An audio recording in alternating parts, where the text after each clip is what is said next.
in our heart. But we are here. Life continues. For those people who think that this life, when you go and say, "Do you know me? Do you know what I can do?" It's a matter of seconds. Anything can happen. So I want to thank you for being here. I had actually expected more persons that they told me. And we're going to be working together for 8 months. 1 month is almost gone. That was when I was so concerned about this meeting happening.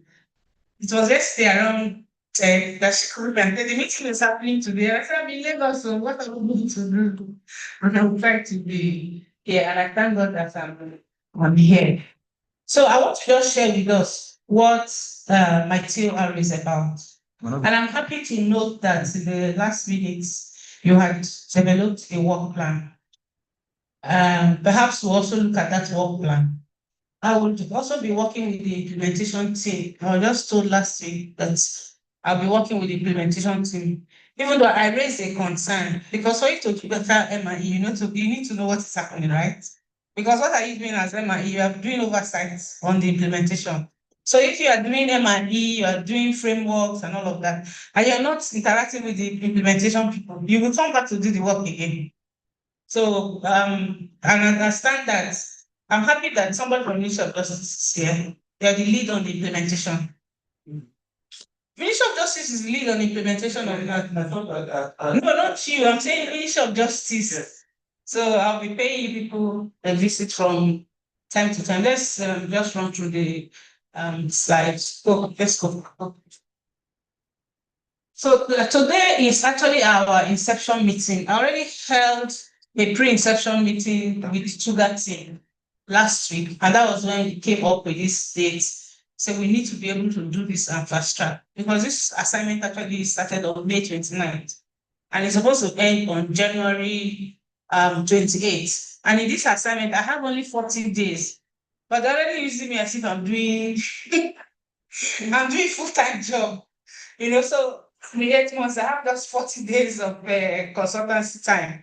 However, we're going to try as much as possible to deliver on what we have to do. So this meeting today is to one, introduce myself to you, get to know you and the members of the committee, understand where we are, where the gaps are, what we have to do, and quickly do that.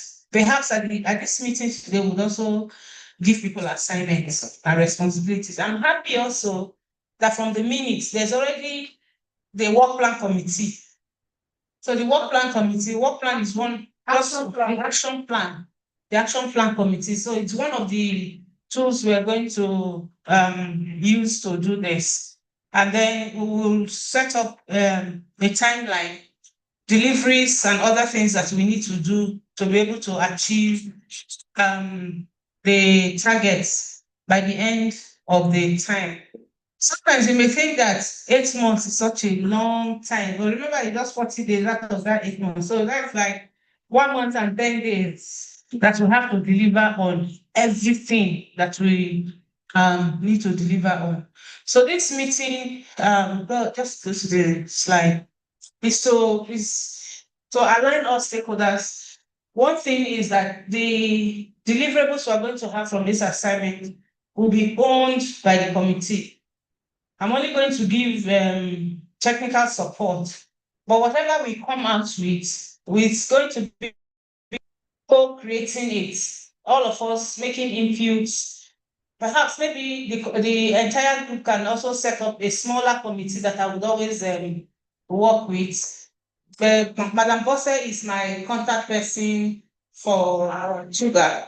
We're also going to establish clear communication channels. Already, I had that conversation with Madam Jane last week, but we will look at the communication we'll be having with the committees, and if there are going to be subcommittees, which subcommittees are we setting up? Already, the action plan, the subcommittees, just one of the committee, and then we'll finalize the work plan methodologies, reporting mechanisms for robust monitoring and evaluation. Next slide. Next slide. Next slide. this is taken directly from my TOR. The reason why there was need for this consultant to do it is to deliver comprehensive recommendations for continuous improvement and impact, provide expert guidance and strategic support to TUGA, ensuring robust and effective oversight, and strengthening and monitoring evaluation committees, capacities, and processes. Next slide.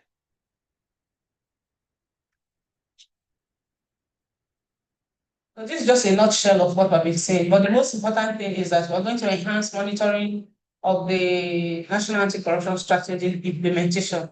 And that's why it's important that we work with the implementation team, know what they have done, know where the gaps are, because the NRE committee is more like the oversight committee on implementation. If you don't have access to implementation, you will not be able to do a proper oversight. Next slide. Next slide. So you already know this, you're not new to it. Next slide. That's the timeline, the evolution. As members of this committee, I expect that you already know this. If you be there, right?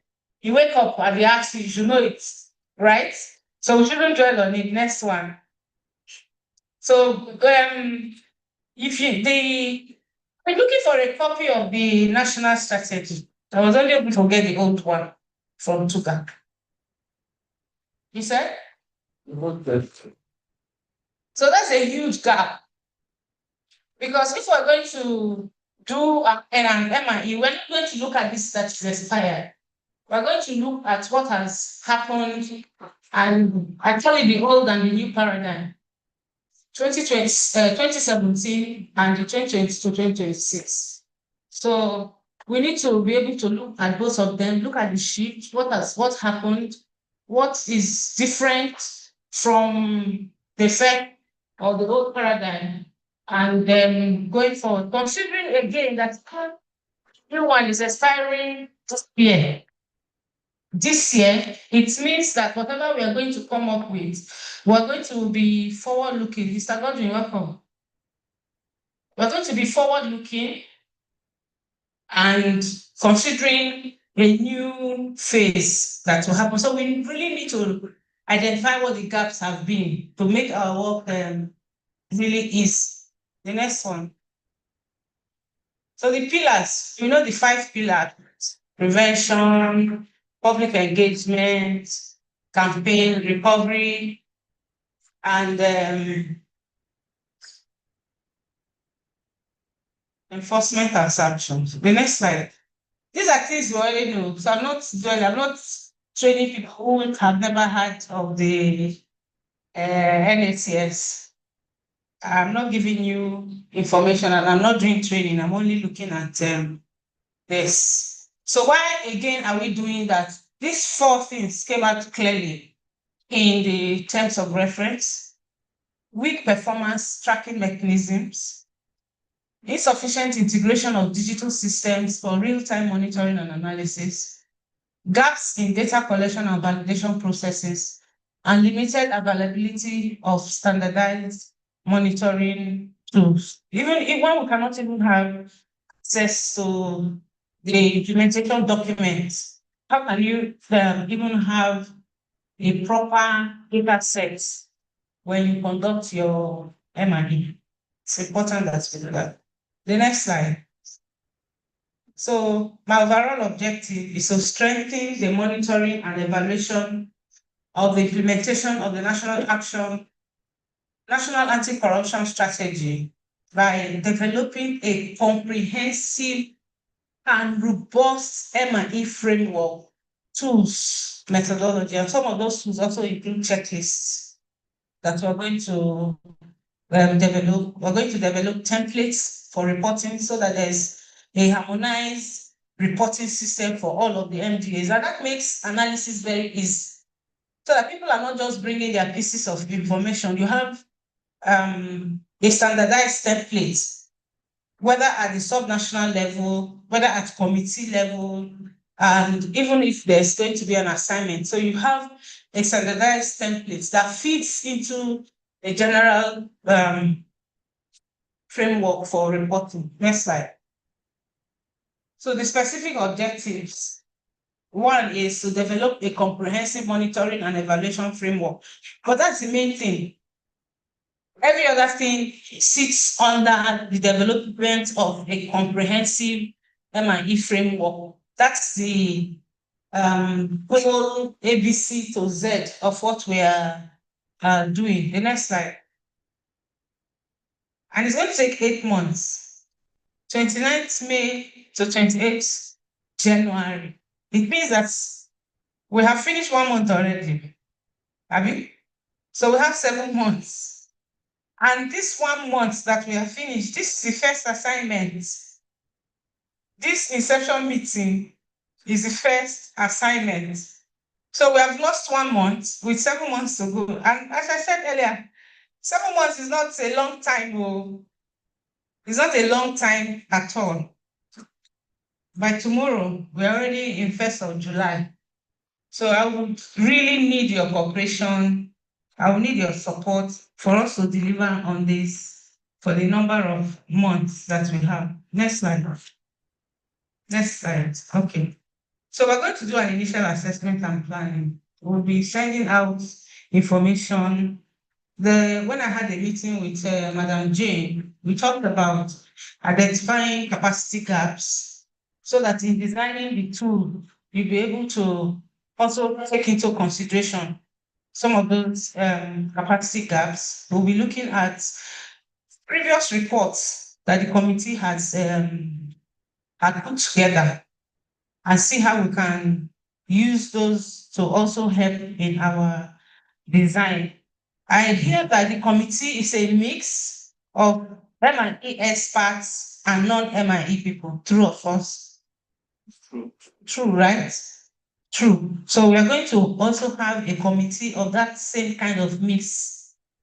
Because the tools we are developing, we want people who are not experts to be able to use it and understand its usage. So there's going to be capacity building.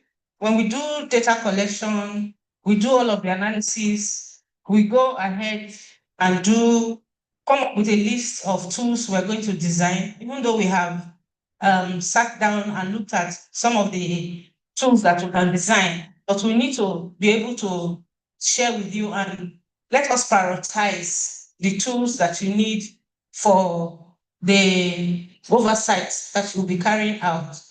And then we'll go ahead and design. We will have another meeting for validation. We come together, the committee that will be set up to work with me will work with me in the design. So after the design, we're going to have another meeting like this for the validation. And then when we deploy those tools, before we sign off, people will have to go to the field with those tools and then report back, because we want to find out if there are challenges in the actual deployment. So it's not going to be paperwork, it's going to be practical. People will have to deploy the tools themselves. We will sit down and critique it. We'll sit down and look at the gaps and be able to address and identify those gaps so that whatever tool we come up with, there's no member of the committee, except if the person in this committee was not following the process. There's no member of the committee that will say, I was not part of this, or I don't understand what we are doing. So, and then we're going to have the framework development and validation. I said that earlier. So this is one of the meetings we're having, the inception meeting. We'll clarify expectations and other things at this meeting. Then we will have that development meeting, and then the validation. Then people will go to the field. We'll come back, we finalize that and put in our reports. The next. So this is scope of work, which is just a summary of the last slide. You have the capacity building and training. This is one of them. There are going to be 2 capacity buildings and training. This inception meeting, then the development of the tools and validation of the tool. Then there will be data collection and analysis. I'll be coming to you either in your offices. Some we're going to use some digital tools also to collect data and all of that. But collection of data, I will rely on you for that data. Analysis will be done, and we will share the outcome of whatever it is that we have done. And then the development of the tools framework. And I said the whole toolkit will include templates, will include checklists, will include some very important tools like the outcome harvester that will help us to keep track of our progress. And the meeting with Madam Jane, we're talking about now having a digital interface. But that's not part of this. So perhaps maybe when we come up with the tools and others, we can now approach Roller to see if they can set up that for ease of analysis. Next slide. So it's going to be collaborative. It's going to be more of stakeholder engagement, more of communication. And I really appreciate that at every turn or at every stage of the implementation, they get feedback because it's very important. If I don't get feedback from the committee and we go ahead, we finish a stage, and somebody or some people are saying, oh, no, that's not what we actually wanted, it will take us back and we will not be able to maximize the use of the time that we have to deliver on this project. So communication is very important. And if you look at the objective of this meeting, one of the objectives is for us to determine clear communication lines. How are we going to be communicating? What are we going to do? So the recommendations will come from this. Next slide. So this is our reporting structure. We're going to have regular joint meetings, two workshops to foster collaboration and address emerging issues. But if there is need for any other workshop, then we have that. If there's also need to do a sub-national, because we're actually thinking of just looking at the federal level, and then leaving out the sub-national. But from the way we have seen the structure of the implementation of the NAC, some states, like Anambra State, for instance, at sub-national level, they have some robust work that they have done. You understand it? So it's important that we start looking at them from the very beginning. But we have to decide now, and we'll get back to Roland on that. So there should be formal communication channels, standardized reporting templates, and define roles and responsibilities, ensuring clarity in oversight and execution of tasks. So we're still going to rely on this committee and the subcommittees that will eventually be set up. Next. You will get this presentation. You don't need to be taking pictures. Sometimes when you take pictures, it doesn't come out clear. So, but you will get the presentation. So this is our coordination framework. We have that report, and we have formal communication channels established in a seamless data flow. We don't want to have too much bureaucracy, but we want to have clear lines of communication with everyone on the committee. Next slide. So for this meeting today, we are going to have clear roles and responsibilities, analyze current 30JUN and Nac'S M&E committees structure for synergy, propose refined communication channels, identify existing coordination gaps and potential redundancies in operational policies or procedures. That will just do a small survey and people can bring suggestions on how to go. Next slide. Formation checklist. decision-making processes and escalation paths. We're going to put that. Clearly define roles and responsibilities for TUGA and the M&E committee. Establish communication channels. Perhaps one of the communication channels could be, maybe we'll set up a WhatsApp group for ease of communication with the subcommittees, and for ease of sharing of some of the data collection tools that we're going to deploy for this. Next slide. Two key categories. We're going to have guidelines for collaboration and information sharing, clear responsibilities across all monitoring, and creating standardized communication channels for effective reporting and feedback. Next slide. Strengthening. So if we're able to achieve all that we have set out to achieve, we should have strengthened institutional coordination mechanisms, improved monitoring and evaluation capabilities, enhanced accountability and transparency. That's the whole idea of the National Anti-Corruption Strategy, right? That will have better transparency and accountability within our systems. Next slide. I'm trying to do this fast so that we can have more time for conversation and look at what we have. Perhaps when we finish Mr. Godwin's presentation, we can have the conversation. Abby? Okay. Next slide. So that's in a nutshell what this is all about. An assignment that all of us will be part of. An assignment that I will be providing technical support with support from the in-house experts that we have. And all of us, at the end of the day, perhaps, we will now move the number or the percentage of those who are experts, we'll move it higher.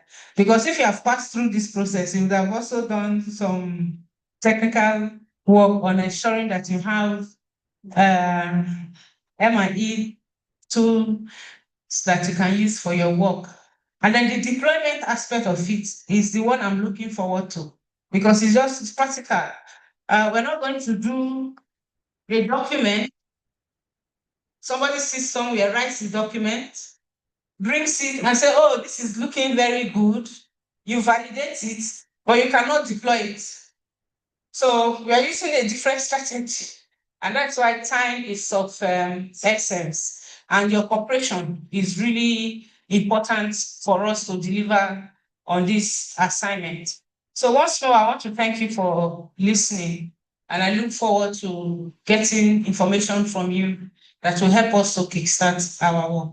Thank you very much. Thank you. Thank you, ma'am. Thank you, Madam Faith, for trying or bringing the M&E committee to speed and to the level where we are supposed to be. You've outlined all the activities that you'll be carrying out with us. We are going to have a unified method of reporting across MDAs so that we will not have different reporting format, but a unified one. And then we are going to have capacity building. You are going to, with your team, we are going to take the committee through some processes so that we'll all be at the same level. Thank you very much for this well-coordinated presentation. And then we hope that as we move along, we will all see clearly the areas where we individually and the subcommittees that we put ourselves to. We will now move, we don't want to continue with our comments or the areas that she said we are going to do today because of Mr. Godwin. He will be doing his presentations so that he can go back to the office. And before we go on, we let us introduce one of our members that she is online, our member from the EFCC, Madam Motu Boma. She's online. Madam Boma, good morning. Good morning, ma'am. Good morning, ma. I can hear you. The network is really bad. If I on the video, it might trip off. Good morning. This she's is Dr. Yeah, I'm hearing you clearly. Okay. Good morning, Madam Boma. Hello? Good morning. Yeah, Okay, this yes, is good good morning. You're hearing me now? morning. Yes, Good morning, we can ma'am. hear you. Good morning. We are all This here. is I'm happy to Nice. be with you, and I'll be with you all through the meeting. Okay. Thank you very much, Madam Boma, for joining Thank you. I online. appreciate you. Made out time to join us online. Thank you. So we are moving to the next item, which is the presentation from your committee. It will be done by Mr. Godwin Opene. Before we will now continue with our comments, questions, and answers, and other work to be presented by the consultants. You see our new consultants, Madam Faith Nwadishi. She just finished her presentation. After the presentation by Mr. Godwin, she will come back to coordinate the question and answer session. Mr. Godwin, you're welcome.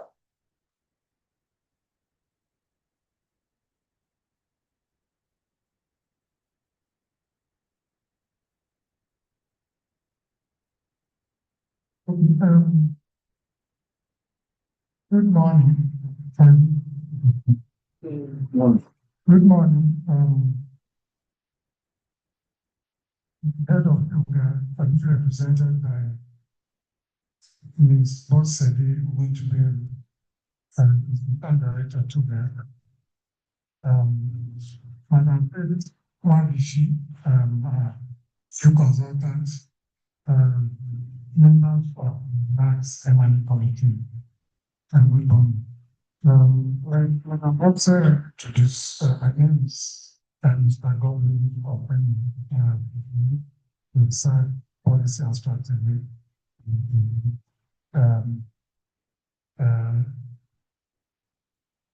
Some time ago, I don't want to mention the time because it's a bit embarrassing to show how long we have taken to get here, even though we have to do this much earlier. But we were asked to do this work, a committee of 4,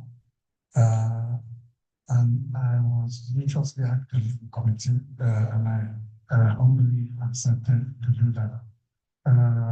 We want to start a few apologies.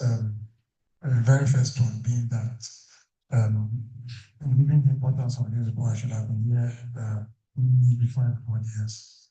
But a few people here in the room understand Nigeria is going through validation, international EIP validation. I think the last week for us to submit our template, work through the weekend. I think the office around 7 continued working. I have much here to do with the second apology would be to my subcommittee members. When we started this work, and everybody very demonstrated that was us to work. We started with a meeting, thereafter we shared tasks. But I want to say, we've not interacted as frequently as we should, and as extensively as we should, and I'll take full responsibility for that because I should have coordinated the members better. But we succeeded in producing a draft. I shared this draft I was not 2 weeks ago on the platform, and in the absence of feedback, and put it that we look at it as the working draft. We can bring it back. It's a very, very important document. So I don't think I'm expected to go through everything. Not after the tone or the background for what we're checking. Now we had an M&E plan from the NAC'S action plan. So during the course of the work of the committee, the action plan was updated by the Ministry of Justice. And we have to hold on to get that revised action plan, so we use it to update the activities mostly in the revised plan. So we have that action plan, the right one. And what we can do that we want people. So what we try to do likely is to look at the activities.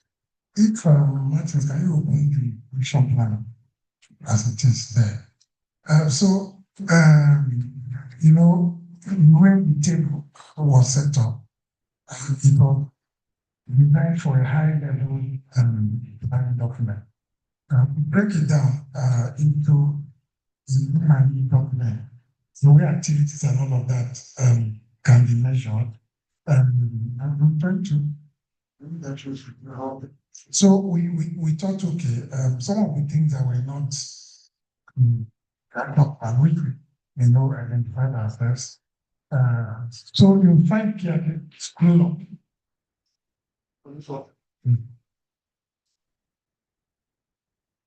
Yeah, that first page. Okay, so you see the column on activity, that's that column. We try as much as we could to maintain everything at least the action plan. Because on the document of Ministry of Justice, we didn't have much latitude. In certain instances, when we felt we needed to break things down to make for better measurement. So I'll give you an example. And so when you have operationalization of the provisions of the enacted amended laws, new policies, so it lumps so many things there. So the first activity there is to pass the relevant anti-corruption laws. And we thought, okay, in passing the law in legislation, one way of measuring that task has been carried out is to see the law passed. But that would not sufficient some progress that towards meeting the final objectives, and which you drafting the process and all of that. So, so those were, and you will find this in more than 5 places in the whole document. We will try to modify the action but we try to make the way it is. The only other things we touched on were the other short emails. Where they have were not time. Sometimes we found that the output were mixed up with outcomes, and it's not very information. So we try to separate them. Then there was no responsibility in some of the narrations for the activities. The responsible entity and descended the narration. So you could see something like that which to produce a draft in some. But in large parts, you do not see that identification of who has responsibility for that. So to do that, we needed a little bit more work. And of course, we know this is not final. So when our consultant takes a second look at it, once we thought through it, most likely be improved. So that's the first thing that we tried to do. Another thing that was we see the column on income and risk. And we modified it, we thought you see most of the assumption bordering around availability of funding. The risk is that no availability of funding. Political will, the risk is that no political will. We felt it's not everything you don't on the table of political will. There are even on when you mail or non-political will. So I just generally say that if you run the transaction plan and the former money plan, and you have likely most of what is said there, you don't. So like I said, we can't go through all of it. So let's start and get a feedback of whether we're on track in how we are, finding our variables, our inform, and all the other items in the result chain. Now, and I'll just stick to the activities because those are the ones that are very relevant. The things around the outcome and all of that. We can read through as we are looking at the slide and we'll discuss them later. So to pass the relevant anti-corruption laws, they are all listed. So we don't need to go through. So we had a general, a broad, no resulting items for that. So you have the enacted laws. And then the second part of it, you have progress was meeting those legislation. Now, when you go to the screen of matters, you see the breakdown in more detail. Screw. Maybe I should let's do screw. Yeah, so you see the first item, they produce a draft. They produce draft amendments, stroke amendment for Nac'S. So we identify what the output will be. We identify the responsible parties. Like I said, this early part in the action plan, the responsible parties were likely identified. But if you go down further in the document, you won't find them really. This is, I was thinking at some point, maybe fatigue setting, and so we tried as much as possible to tease out responsible parties. And it took a little bit of work.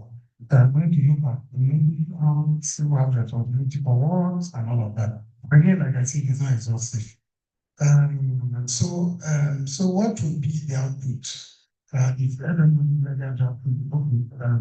draft produced submitted to Nac'S. So the FMOG drafting department is the responsible party. Means of verification on the evidence will be a copy of the draft bill to be supplied by FMOG. In terms of the risk, in terms of the assumption, we say that FMOG and NLRs are adequately equipped to produce draft of the bill. So equipped in terms of technical capacity, properly resourced to be able to produce this. The risk assumption, we left that blank. So we didn't do that for everyone. It's still a working document. So carry out the legislative process required to pass the bill. So here again, we try to break down things a little bit more detail that will enable tracking, proper tracking, and also measurement of progress, even when the final outcome has not been achieved. And so this introduced, read, reviewed, and passed by the Senate and the House of Reps. So I won't go on with going through them one by one, but I'm just giving us a feel of the level of detail we try to introduce for state proper measurement and tracking. Of course, our provider will tell us whether kind of level of detail is necessary and all of that.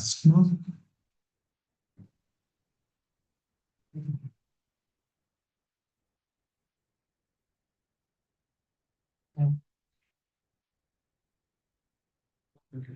Once you just keep scrolling, move it. Just go for it.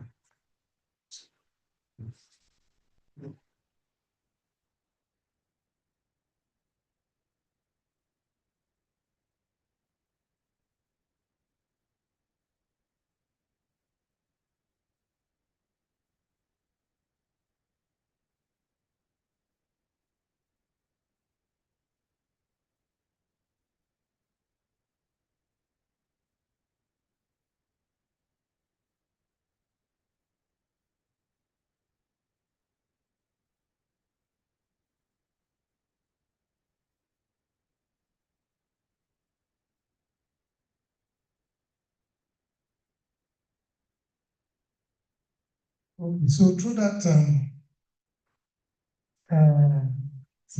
legislative value identified it up to the point of signing the bill into law.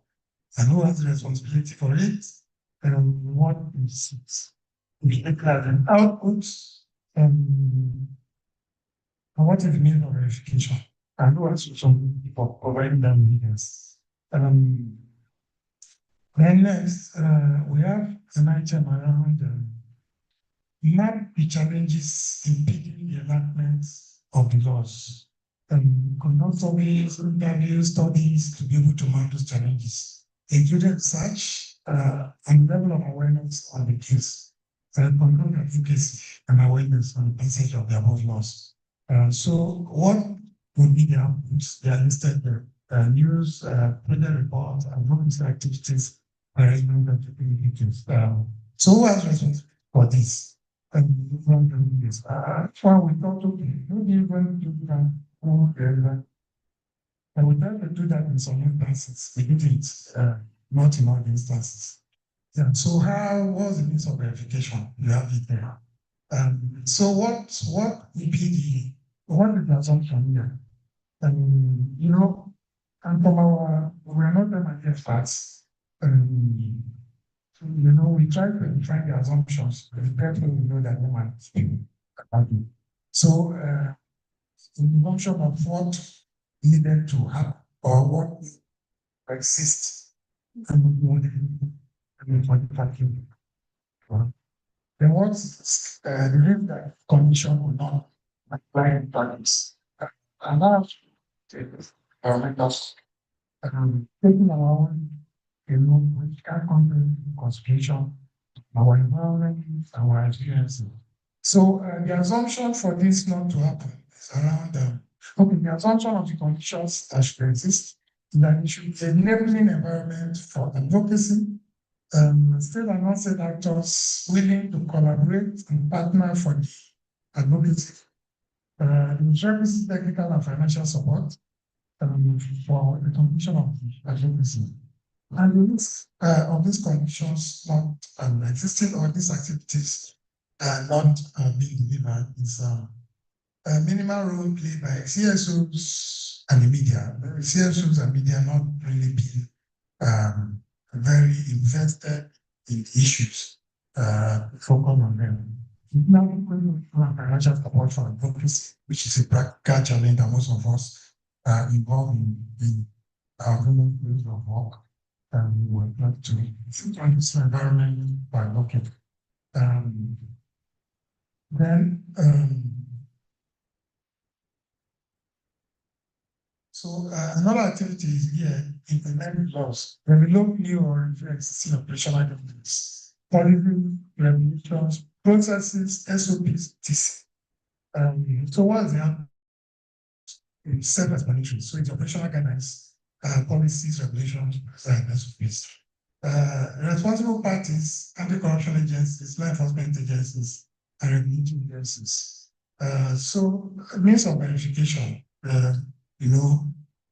website, desk review, media archive, documents and information submission by entities.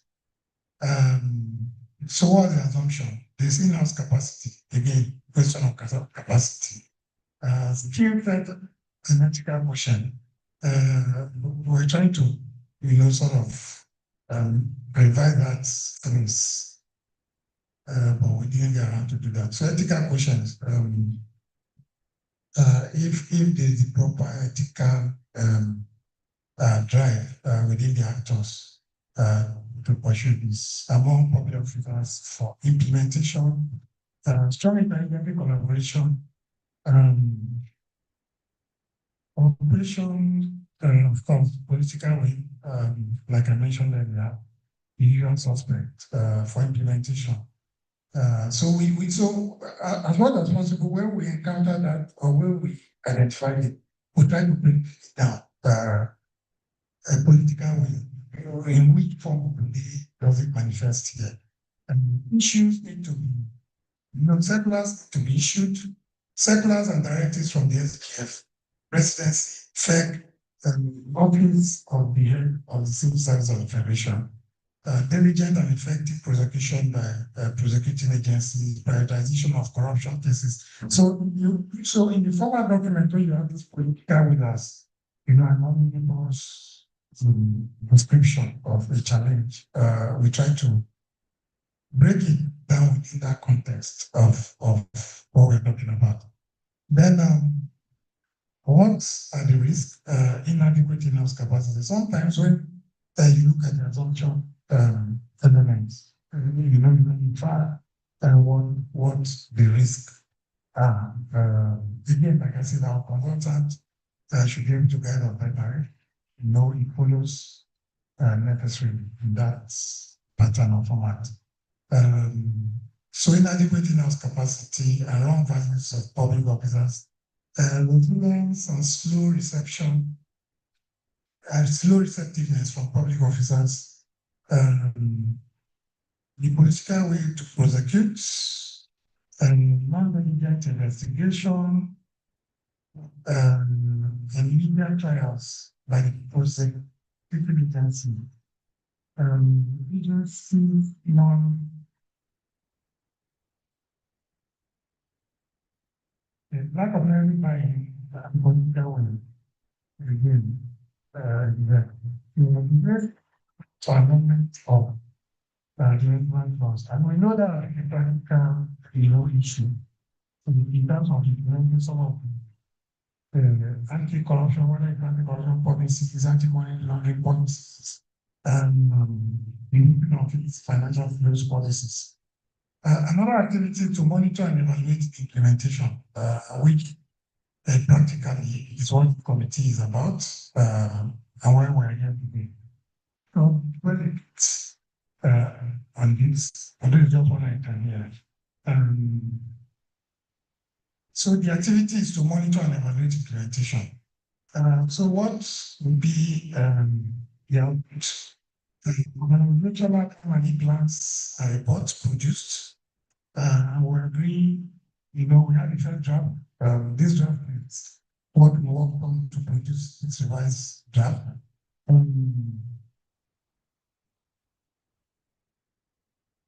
The audit monitoring and evaluation reports are implementing against. And so here we see it's anti-corruption agencies and non-profit agencies and regulatory agencies. Now, in listing them out like this, we are taking into the fact that those are the entities and the actors in the area. We also use one or two. So we don't have non-state actors and but generally, this is the idea. There are some things that we meant to take them out. They are not supposed to be there. They are meant to be taken out easily. And so what's the means of verification, or what are the means of verification? Document submission by the entities, either acting through their own internal M&E systems, or the committee, but of course, the committee, even in pandemic and the final document solutions from those individual entities we mentioned there. So how do you do that? You request for M&E plan, design and share templates to be filled and returned. A designed and shared template to be filled and returned by the agencies for coordination and analysis. Follow-up engagements from submitted templates. Request for periodic M&E reports.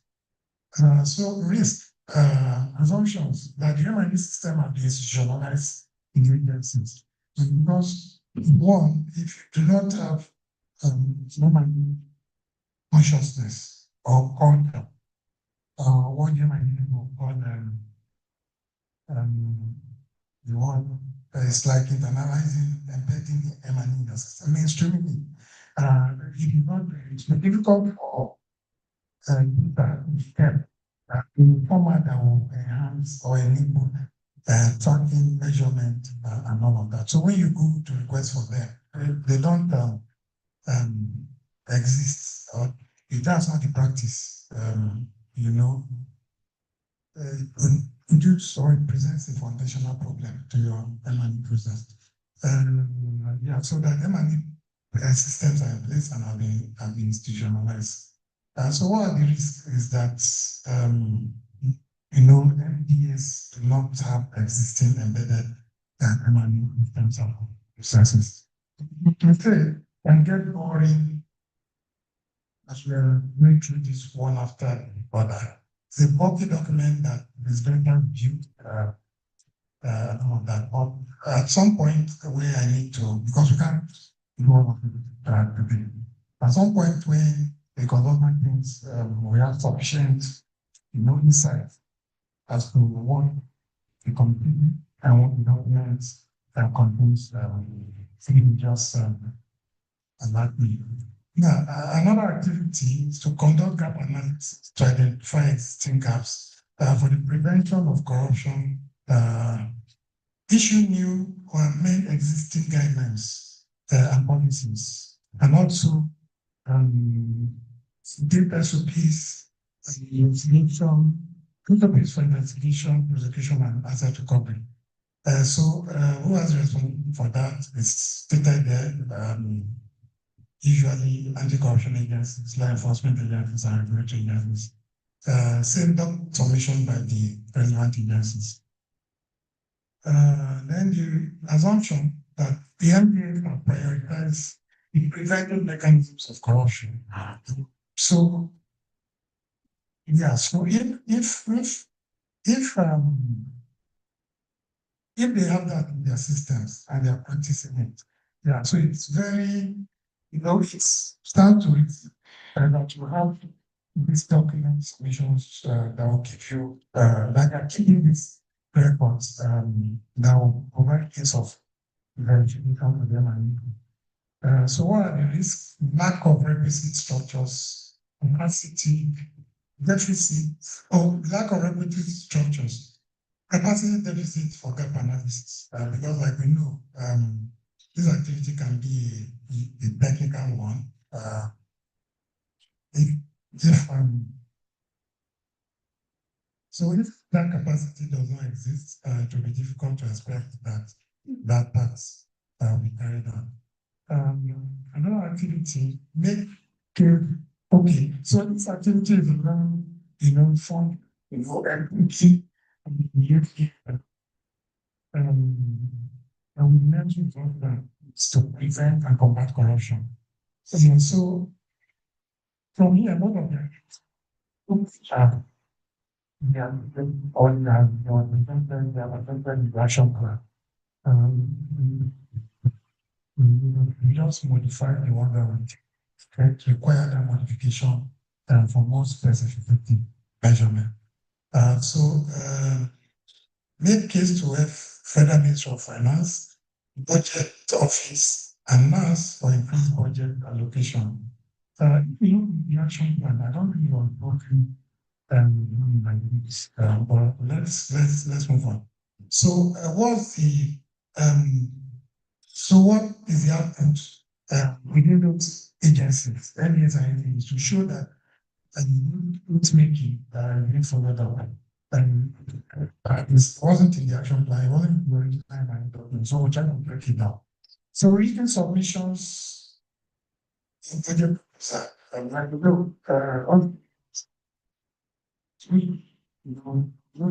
that's issue submit to the regulatory colleague and chosen. So as the first condition, that has to exist. Other documentary evidence, other documentary evidence submissions made to relevant competent authorities. Then the areas and areas as a responding parties for making those cases. So means of verification, document and information submission by those MSCs. So what are the assumptions? These entities are able to make case for increased funding needs, including proof of efficient and effective management of previous allocations. So in the making of a case, we understood it to be you successfully argued your case. Not that you don't have document presented. Whether or not we meet this, probably ready to win the fact that when you go to National Assembly to defend your budget. Question has arisen as to how you utilize what you were given for. So embedded here, a requirement for apartment, that's to better do that thing. So, including proof of efficient and effective management of previous applications. What was the risk here? I think you to look at. So the lobbying process may affect the objectivity and the independence of think corruption cases or PEPs. And the PEPs we are talking about here, those PEPs working within the ecosystem of financial, management, sector. And even it's not concerned. And so if you're so there's a fine line, and we need to make this points. To what extent does that make it or lobby compromise your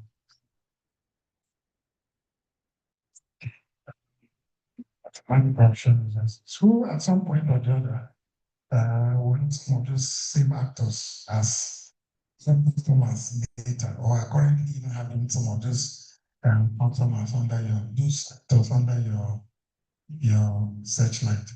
Yeah, another activity here, increase budget envelope of SEs. So was output to show that has happened, that the people have actually increased. That's one. Another one is that the proposal made to us begins that increase. So what's the evidence? They're listed there, all circular, by the consecular documents. When this consecular comes up, you usually respond. So what are those documents that responded to those conseculars? What is the assumption? There is sufficient fund. Yeah, first of all, the fund has to be there for it to be allocated. So we're assuming that there is enough within the budget system to be allocated for corruption work. That's one. Second, it is the will and the desire to increase allocation for anti-corruption activities. So you see, there was political will, not formal document. We try to break this down and say, on what anybody manifests. Now, what is that shortfall in government revenue targets? Shortfall in government targets. Increase allocation. The shortfall in government revenue targets shortfall in government revenue target constrains increase in allocation and even result in decreased allocation. There is also little desire or will to strengthen anti-corruption agencies to exercise effective oversight over PBs. And so we know the different anti-corruption agencies know the extent to which they are experiencing this in practice.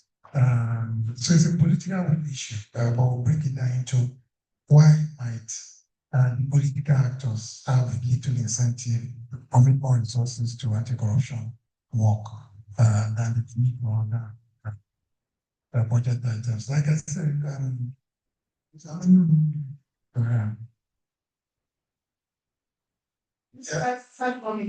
so please giving the committee and our consultant a sense of which direction we were heading, trying to put the document together, and also giving us an indication of how much more work is required. Another activity, we have prepared energy funds for anti-corruption activities.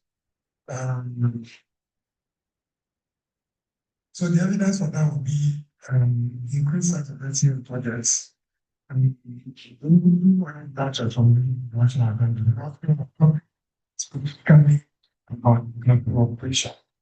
So it's only the National Assembly here that has power to appropriate. So we try to have some of those publicly available sources for budget documents from the budget office. What was the assumption here? The amount of budget proposal as presented. Two, NAC'S would allocate sufficient funds required to implement the Nac'S.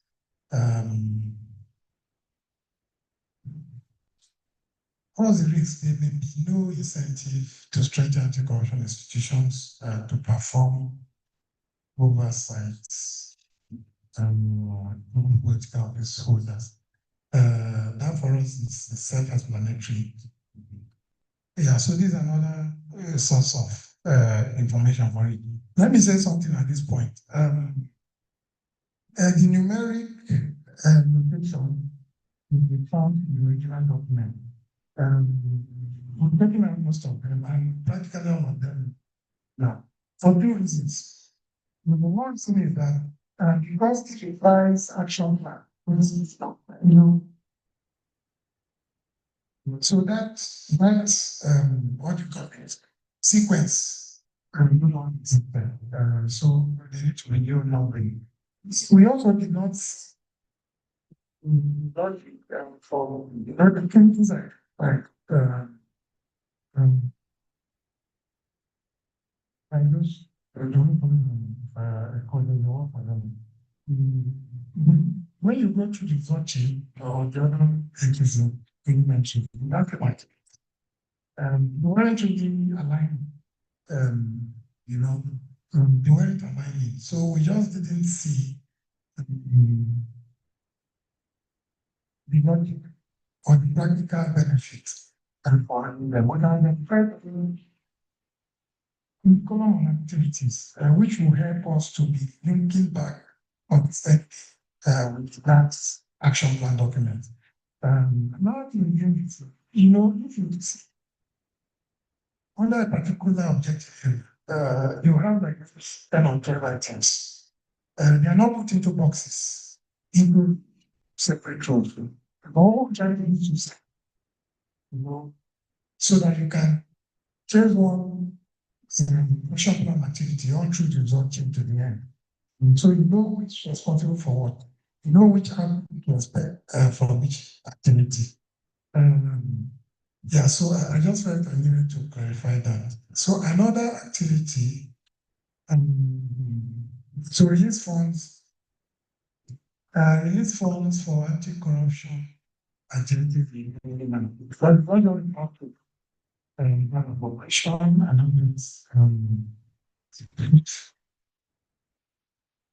national assembly. Where is that is that is yeah. Another thing is also to release those funds. You say something without it on places in brackets or coming for two directs. When we started this task, we also asked to develop toolkits for that data collection from. So we're going along, we're trying wherever as much as possible, wherever we can, with the person of them. They're just, you know, permanent items, not really put on the items in the action plan, or we want to remain in the M&E document. So, release fund for anti-corruption activities in a timely manner. So what's the output for that? You know, within the MDA system, we know that for overheads, they're expected to release monthly. But that might not hold that partner. But you know, it's more useful to find out what skill of you that you know that you can show with our existing budgeting process. So money for these corruption agencies, even with the budget. So how do you measure that? What are provided is to put those documents side by side.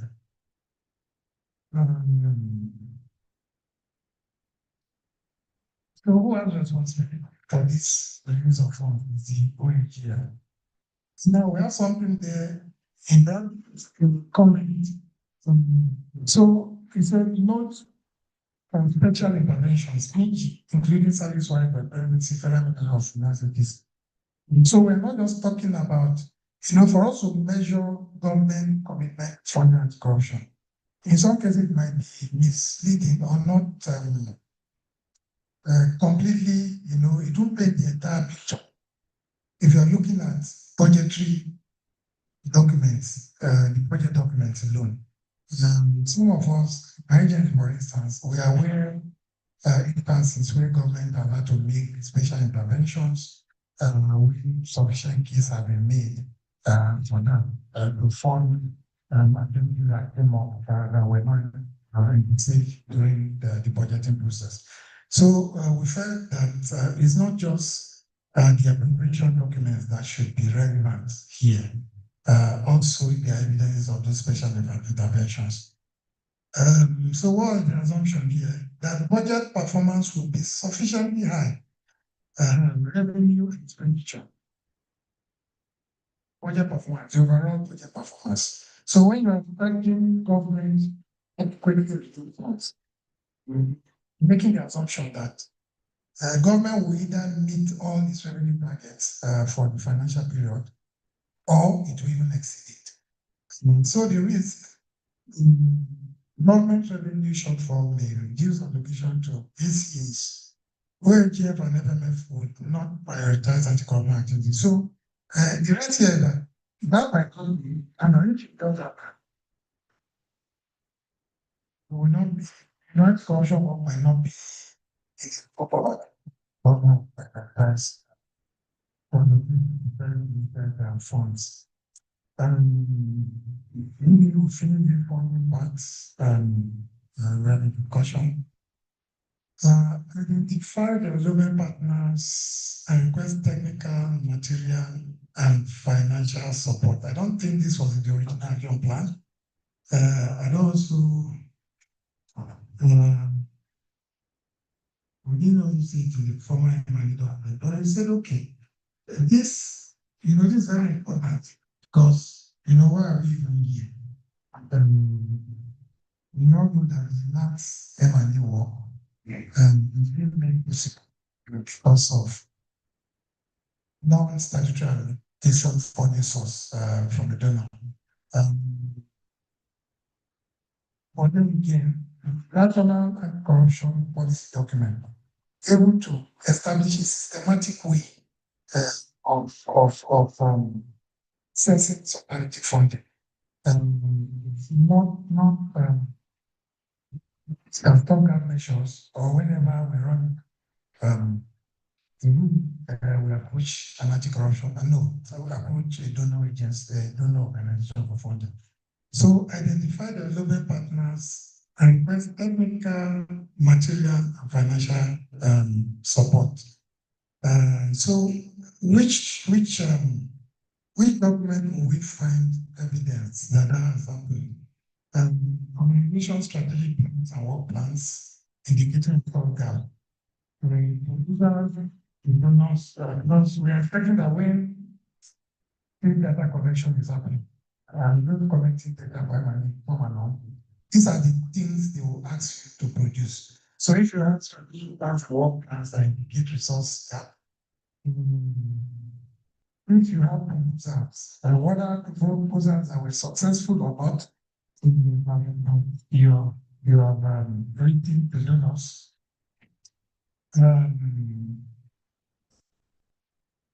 Material, financial, and technical support received from donors. So after you've done all of this,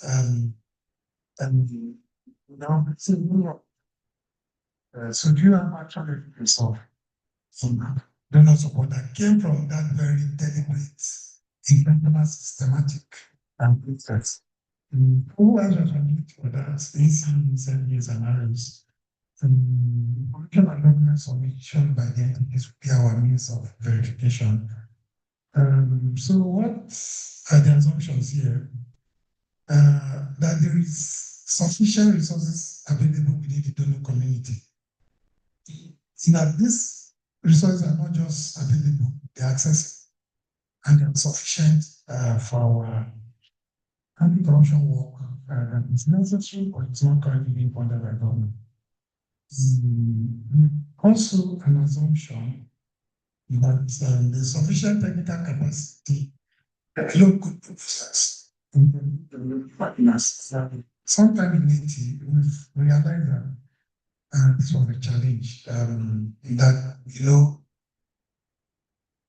I don't want to say, I want to say, you want people that you have, don't capacity, you to approach and to in successful, your peace, your leaders will donors for funding. What are the risks? So the changing donor policy practice. The donor development finance gap. All of us are willing from different development to do that space where we had the leadership of the US government, that the US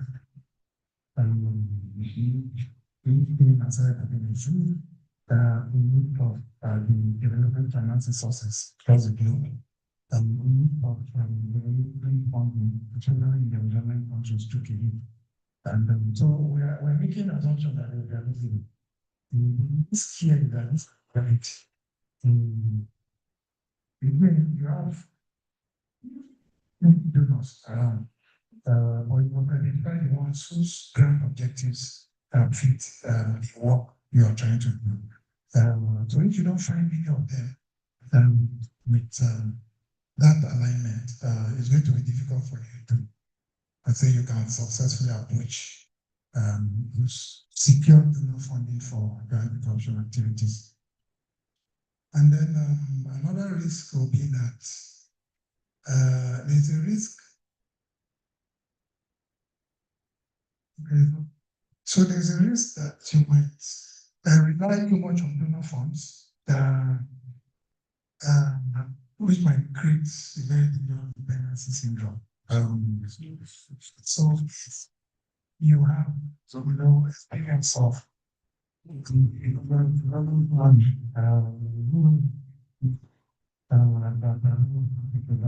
so every time, sometimes you also don't bother too much again. When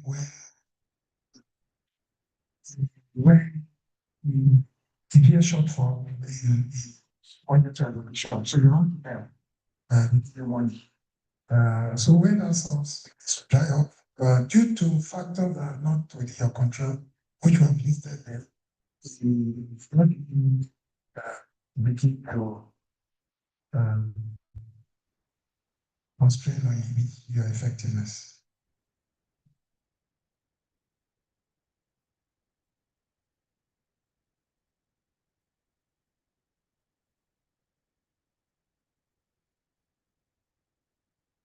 Yeah, so like I said, I will take the funding part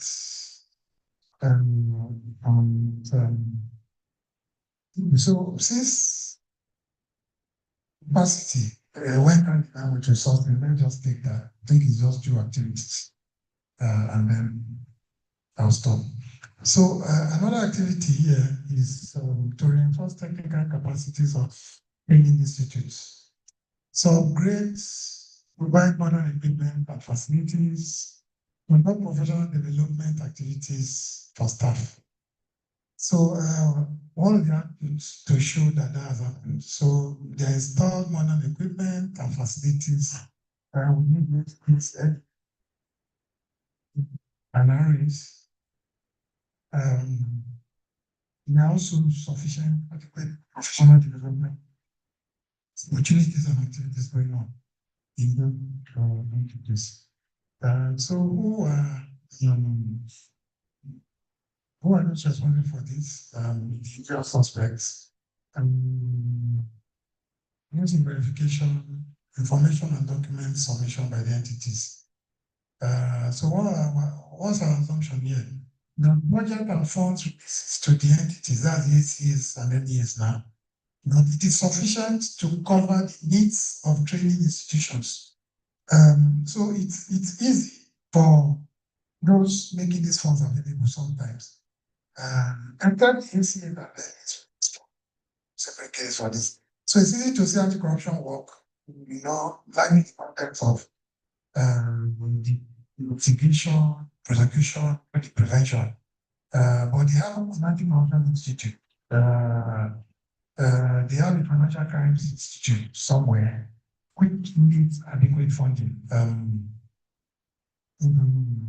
You know, that has to be the radar, on the radar of what's the population, you know, you know, appropriate resources, and all of those who are making funds are residents of that. Some of the assumption that insufficient donor resources and developments or improving the capacity of training institutions. So typically we know, so this is coming in the event of the no sufficient funding from government for your training institutions. You know, conducting building capacity of the training institution, that's something appealing to donors. You understand? But no one from here, yeah, so it's just for the government budgetary funding.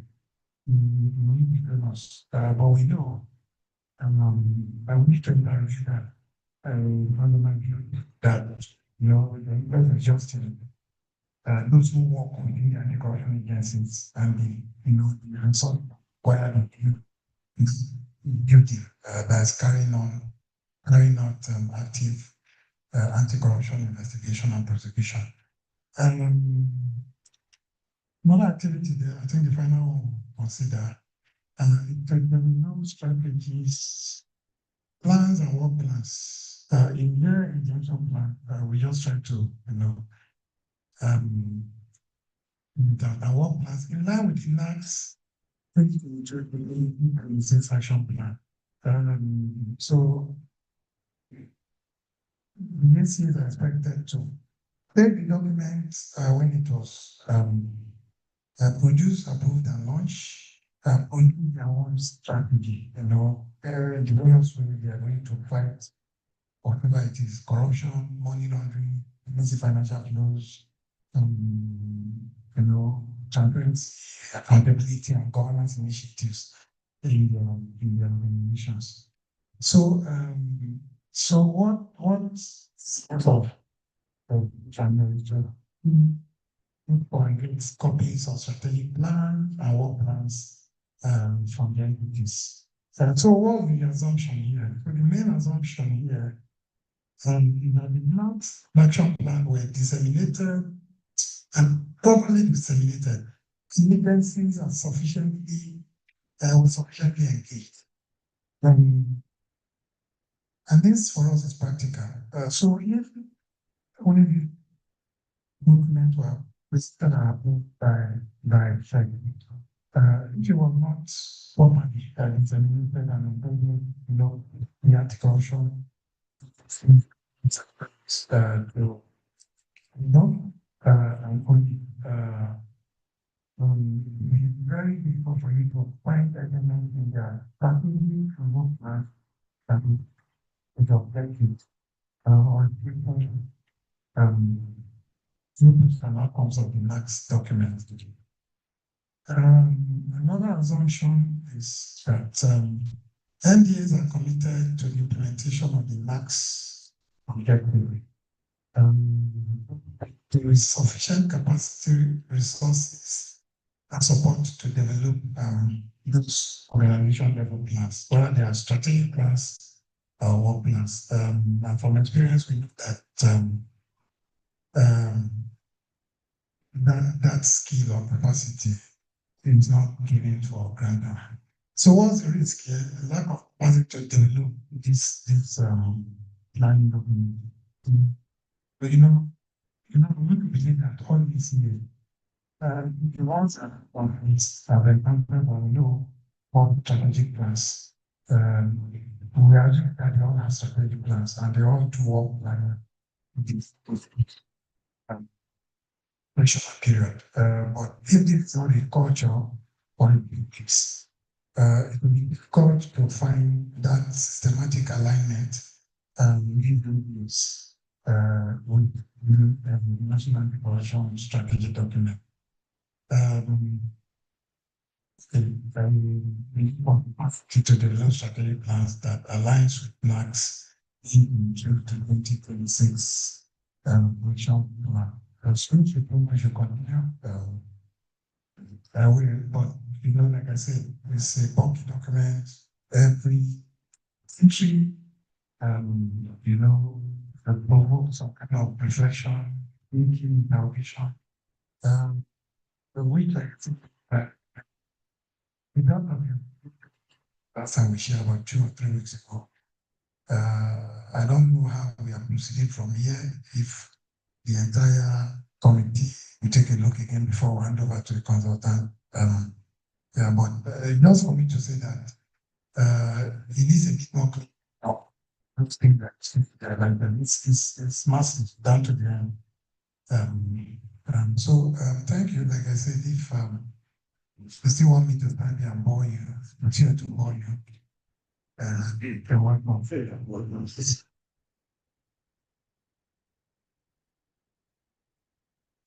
Someone, can we appreciate to stand Mr. Oman and Anit? Yes, that's what that's. The first, yes, the first review, Martin, Celia, please a round of applause for them. Document is so proudly said, Mr. Godwin has said. Thank you so much for the massive work, time, dedicated time. They go to EFC, ICBC, the first round, they were in Native for like 2 weeks. So please, we appreciate you. Thank you. No payment, nothing. No payment. Yes. I know.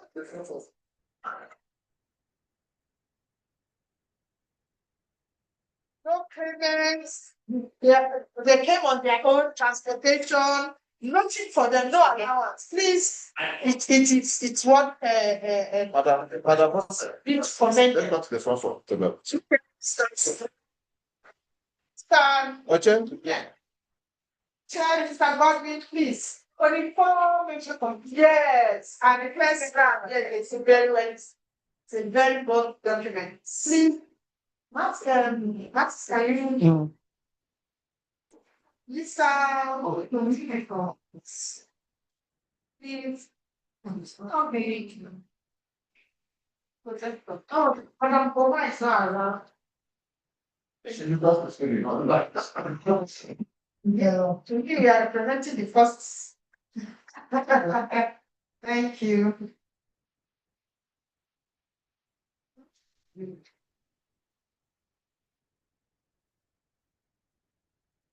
Thank you. Please, another round of applause. Now we are going back to what we're supposed to do before we call on Mr. Godwin, because he will be leaving very soon. We will call on our consultant, Madam Phillips, to come and direct this session. We have our comments. We have she has one presentation. Just 30 minutes, she'll be done. Then we can now ask questions, comments, and then we now together discuss the way forward on our activities. Thank you. Thank you very much, Mr. Godwin and the team. In fact, you have made my work very easy because I've been asking for this action plan, and it's going to really help in doing our work. One area that ROLAC has asked us to look at integrating into the MIE, also gender inclusion. Gender inclusion. So we are going to be heavy on, perhaps we'll look at the action plan again and look at how to integrate the gender issues into it. And I think it's a very comprehensive work. Thank you very much. Sometimes when you set up committees like this, it's either you leave the work for one person to do. But I see the way the committee members congratulate themselves. I hope that if you have 100% to share, the 4 of you can share 25% each.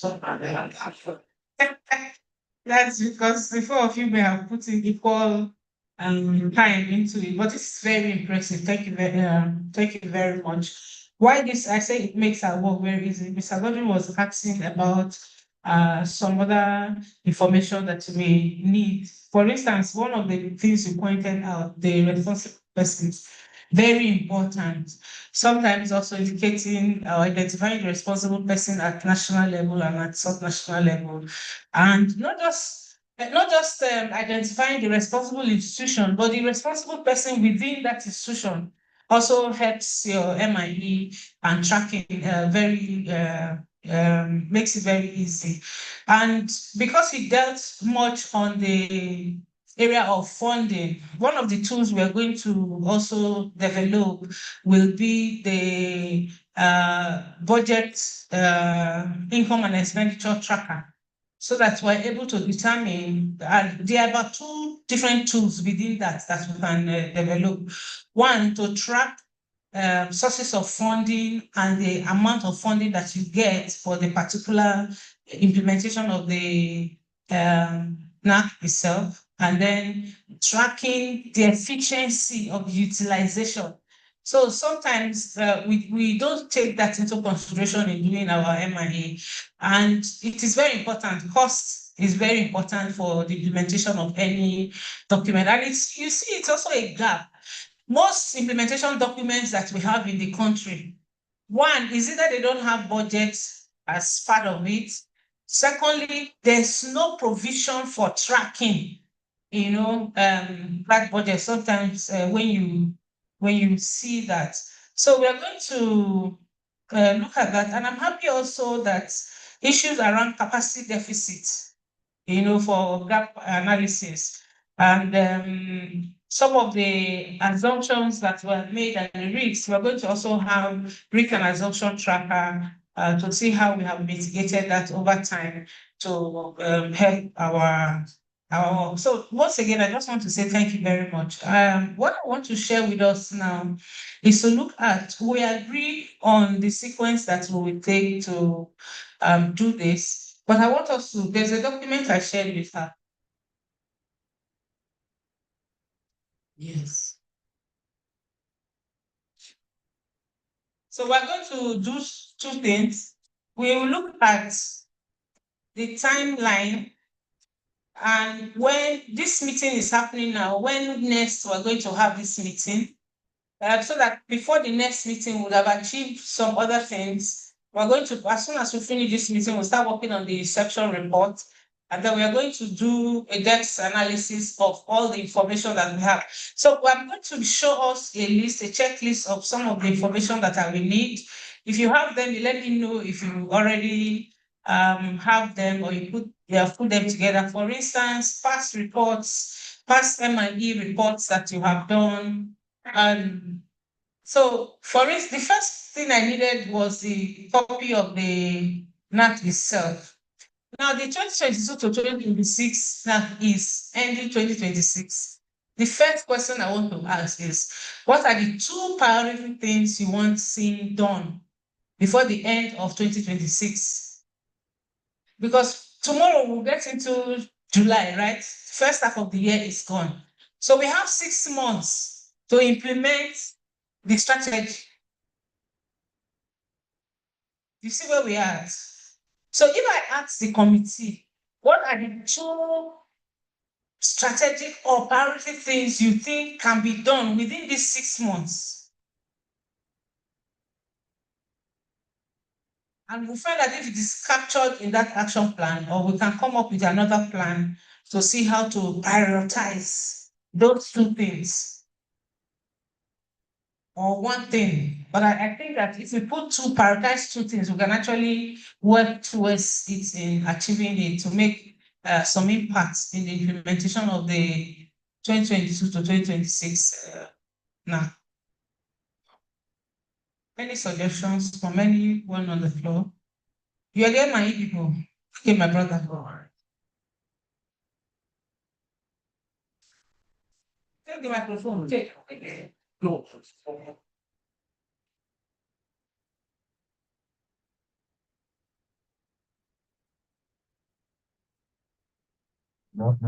Good afternoon. I think we've been on this for some time, and one key priority, I think, from the first committee, and it still appeals to the second committee, is carrying out an assessment across the MEP. Because if, through the lifespan of the Nac'S 2, no assessment was undertaken to determine compliance and challenge what the challenge then. The committee, then there will be no purpose for the committee without. It's deemed that we've done nothing, probably just like people now say, just sitting down, drinking coffee and tea during these meetings without any result. What will really project us in the outcome of the assessments where you now monitoring staffs and make our recommendations for subsidies ending 2026 for maybe Nac'S 3 or any successor program or infuse it into the system for sustainability. Thank you. That's one area I know. Then another one I recommend capacity. Capacity building. Maybe this could form the nucleus of the team that could now be used subsequently to build capacity. We're talking of shrinking, fund shrinking, the development space. There's been a lot of drinking in donor funding, and no doubt one of the constraints that Tuga faced in raising the organizing meeting. Am I right, madam? Yes. So for everything we now do, we are now thinking of shifting of what they call improving the system sustainably by transferring knowledge. And the consultants today, but the question is tomorrow, are you going to hear?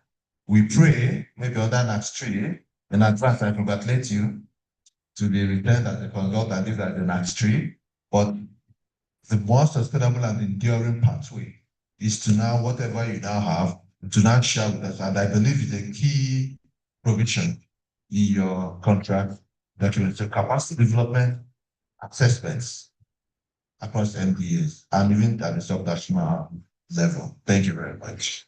Thank you very much. If in my earlier presentation, I kept talking about capacity building, capacity building, capacity building. We're definitely going to do a capacity needs assessment, so that we can suggest. We're not going to do the capacity building ourselves, but we're going to do a curriculum based on the needs assessments that we have identified from the surveys that we'll be conducting. And as part of sustainability, we also said that after developing the tools, we're going to do hands-on on the field so that people could understand how to use it and identify what gaps and challenges there is to the utilization.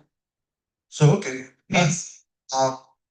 Further to that, I'm delighted to say that the hands-on will be right there in films, right? Which is very, very interesting because the difference will now be from the prior reports under Nac'S 1 assessments. We are going for an assessment. That's what I call the MDA. So one of the things I think we should come up with here now is the time is short and we understand the challenges. Everybody getting Mr. Che, getting Mr. Godwin, even getting me.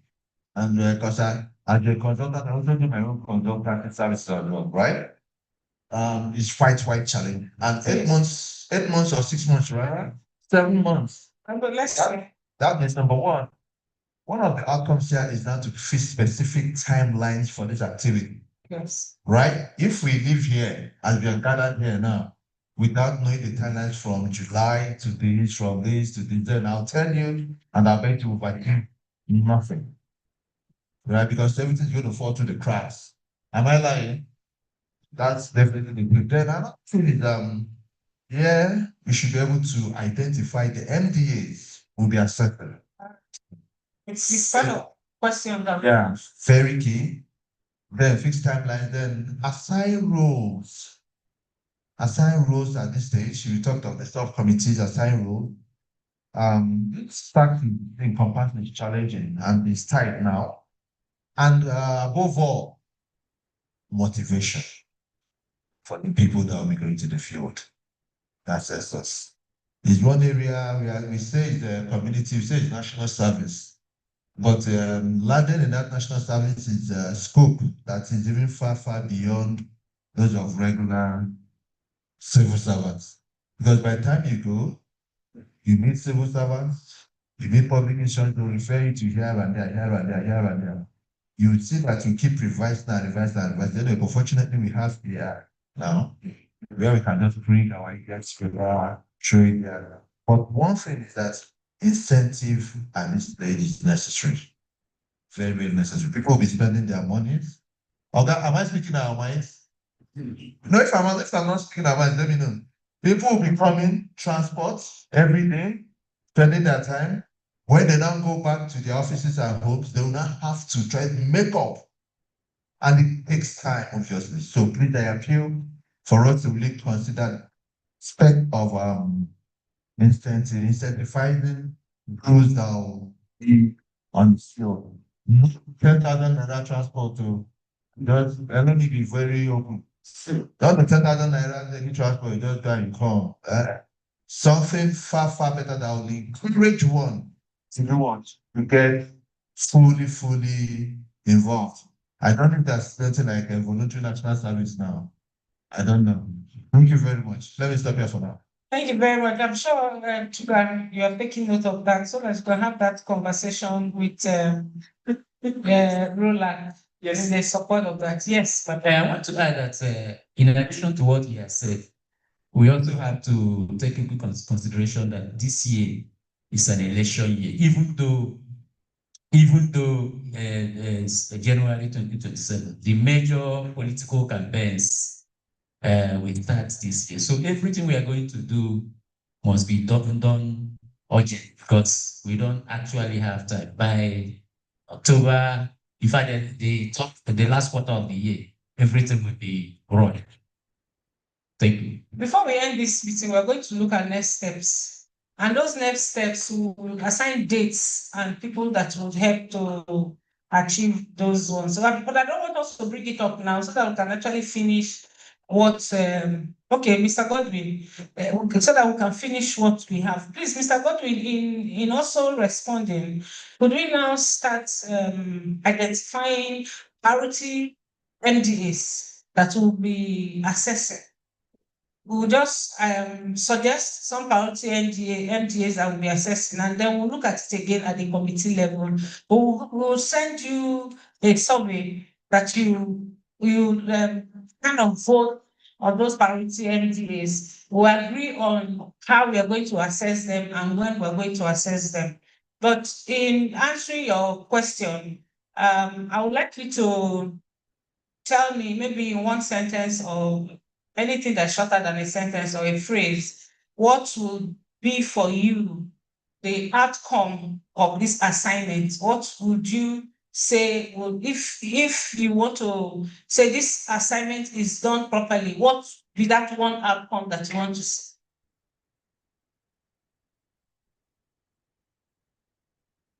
I asked for the mic. Yes. That's my stuff and try and say, and you know, we don't tell me whether I should bring people or not.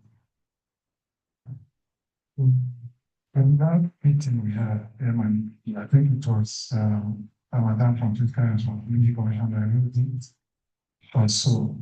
So this requirement in the action plan, but it's not document not been properly determined. When you assess the implementation of compliance with that document, very, what is the word, embarrassing for the agricultural community that you go and somebody says, these documents, we are not quite familiar with it. They want to assess the of clients without intelligence. And our work is not to implement the action plan. Our work is to assess compliance. You ask the question, what was that one thing that didn't we do? What's your question? You need to. So what stage are we going to build that level of adoption of the document first? Before you go attest it, to what extent if they've completed it, I don't know. I just let me jump to. Let me just quickly answer, then I'll give to Dr. Tefa to answer. You know, if you don't do this assessment and you don't have data, and you're just saying it, people may not really understand the import of what you are saying and how deeply you need to make these corrections. So sometimes, because I was embarrassed myself that I couldn't get the copy of the strategy documents, was embarrassed when I started searching and I had that meeting with Tuga, and the only copy I could get was the last Nac'S document and hard copy. Because you know, when you're carrying out this type of assignment, you don't just want to go to any website and download documents. You want to have official documents so that you can quote them. I don't just want to go, because Wikipedia can even give you any of those, and then you find out that it may be the document that was posted during the drafting stage and not the real document. We had an issue like that some time ago. We were working with this particular agency. They didn't even have the copy. So they now asked us, oh, use the one you have. And then found out that about 4 to 5 significant sections of that document were not in the adopted document. And we almost concluded our assignment. So it's very important. And that's why it's number one here for me. If we have the document, the soft copy, and we can get it officially, don't let me go and see this website, please. Let us have that document. So if people who are supposed to be implementing it do not know, it becomes an issue. And you need to be able to get the data to say that, yes, it is true that people don't know. Yesterday, when we had the companies forum, you'll be shocked that people who are filling your templates for the audits do not really know about the EIT itself. They only just fill template and go. And they don't even know. In fact, 60% of the people in that hall yesterday didn't know about the EIT, but they have been part of filling native templates in the past. So imagine if you had data, it will help you to be able to plan, do the action planning in such a way that you are able to measure it and provide exactly what people need. So Dr. Temba is part of our team. He works with the National, the Nigerian Institute for Legislative, National Institute for, I'm a student there, so he's my teacher. National Institute for Legislative and Democratic Studies. He's a research fellow, and he's part of our team to support us. In fact, he has gone ahead to help us get all of the laws passed by the 9th and the 10th Assembly on anti-corruption, and even the bills that are pending, right? Yes, go ahead. For 9th and 10th Assembly, and the act assented by Tinubu and Buhari. So that in line with what you were talking about on the first item on your action plan, it's to me also that because of time, the when collecting data, the state that they are also tells us something about the information we are looking for. Yes, so I think it's part of it that they are not aware. If they are not aware, tells us something about where we are and what we need to do.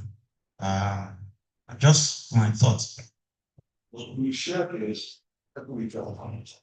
Yes, it's going to be part of what some of the deliverables that we sent to you for the Yes, thank you, Mama. I think that is why there is monitoring and evaluation and team of the implementation of the National Anti-Corruption Strategy for us to monitor to see what is actually going on. So one thing first, even without going to field, is that there is no official communicated documents, for the National Anti-Corruption Strategy. Sure. And those, it will be one of the things that will come up in our report. In as much as the document is not available, we all know that when we go deep into the content of the action plan and what the National Anti-Corruption Strategy sets out to get, most of the agencies are already doing that. The only issue is that there is no certified document to say, okay, this is the document for 2022 to 2026. That one, it is very obvious. And those are the response that we will get and will also be, complicated because we also send our report to the Federal Ministry of Justice. Federal Ministry of Justice is the government hand that is handling the implementation. So I don't think it will stop us from going to the field. It is one of the things that we will report, and it is one of the sure response we are going to get from the NDAs. And though, in as much as they don't have the document, because they have the first phase of the document, they've been implementing, we will get response on other issues. Like this particular one will be a constant response from our interviewee that we are going to look at the MDs. Thank you very much, Madam Wilson. Yes, please. President, for our pilot, depends on the second people. We has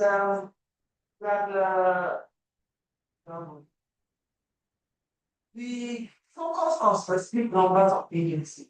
The pilots focus on specific numbers of agency.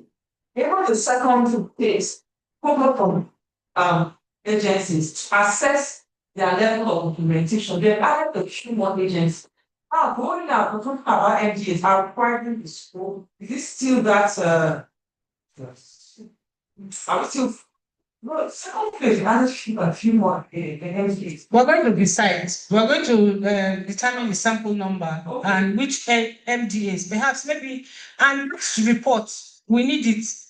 Because that's really to determine and affect our assessment general of this class. Whether the action plan. Because if we are focused on the same MDAs, it's not a right.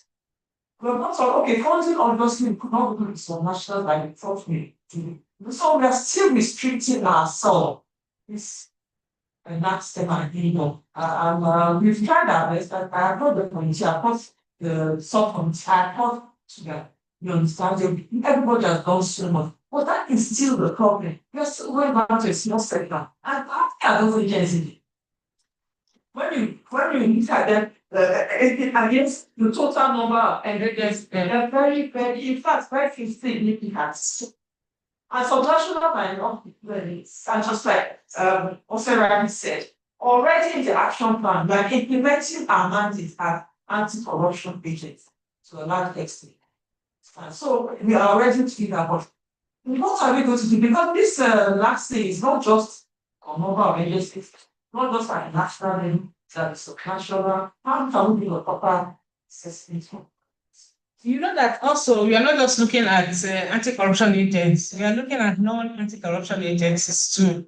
Right. So we're going to look at both of them in this assessment where we conducting. And perhaps maybe from your report, we may decide to expand the scope. We will decide, we will look at what is available, what ROLAC is willing to do to be able to do that. And then we're also thinking about going to subnational level, maybe one state at each of the geopolitical zone, just to have a view of what is happening at the subnational level.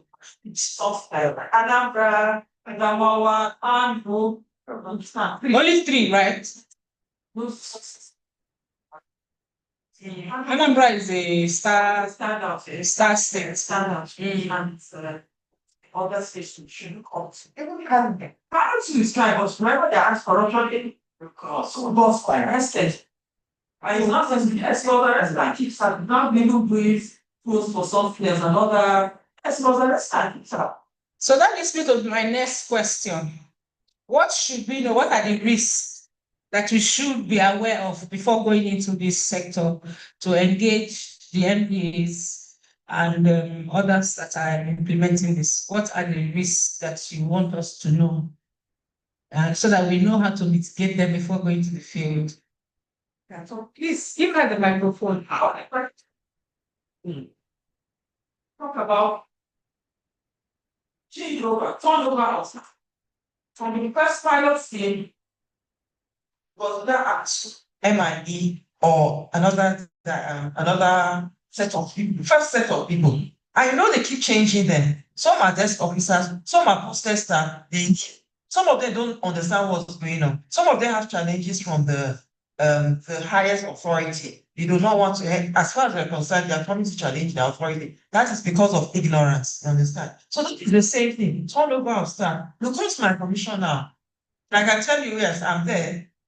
Our acting chairman was even part of this committee. But because of, I don't know if it's the last, such a long time. Okay, yes, they recognize, they remember, of course, we use our act too. They remember, okay, yes, once upon a time they came and did this kind of work. Okay, so I'm still implementing our mandate as per FRE. But agencies, that's the same thing. It's been a long time. Our staff have been changed. This is a new thing for us. We are now at the helm of this particular thing. So it's a very, very big challenge when we go out in the field. It cannot be provided enough. Any other? Yes, Mr. Godwin. I can try to report somebody can, but report the doing. So, I want to doing that process. But some of the things I heard was that team, went way to completely were free. With an enforcement, we get to ask, what have you done? Give us document. We got some of that, you can't try to resolve questions I asked around. So it's not to really, I need to find out who has found all right, all of that. For that one, It's very unethical to do that when you're trying to gather data. Your main source of gathering, of getting information, you go to the place and you threaten. I heard there was a case of somebody going and telling the director, I will not leave here until you give me this information. Yeah, okay, good. So you can imagine when such things happen. And I think one of the things we can do, and I'm happy that Civil Society is part of this committee, is also to train members of the committee on multi-stakeholder approach. When you are on a committee with government and companies are not here, just you and government, you understand, there is a different approach to be able to get that. Yesterday, I was telling the companies that civil society are not your enemies. In fact, when the companies are meeting and you mention civil society, they close up immediately. So we need to continue doing that. And also, we need to also build our capacities on the areas of negotiation, not just for civil society, but also for government, so that we can have, the ability to reach a consensus or make a decision from different stakeholders, different perspectives. There's also your ability to be able to negotiate and put on your table why you are there. So these are some of the things that we need, and perhaps maybe it can come up in the recommendations that we have. But I don't think that I don't expect anyway to have this. However, my main question is, do we think that MDAs and desk officers or people that we're going to get information from, do you think that they are open to giving information without talking about issues of confidentiality? I know there's some confidentiality in the work we're doing, but we have to finish first before we can let it out to the public. Do you think there are issues we should be concerned about before going out to the field? Like that. Very well.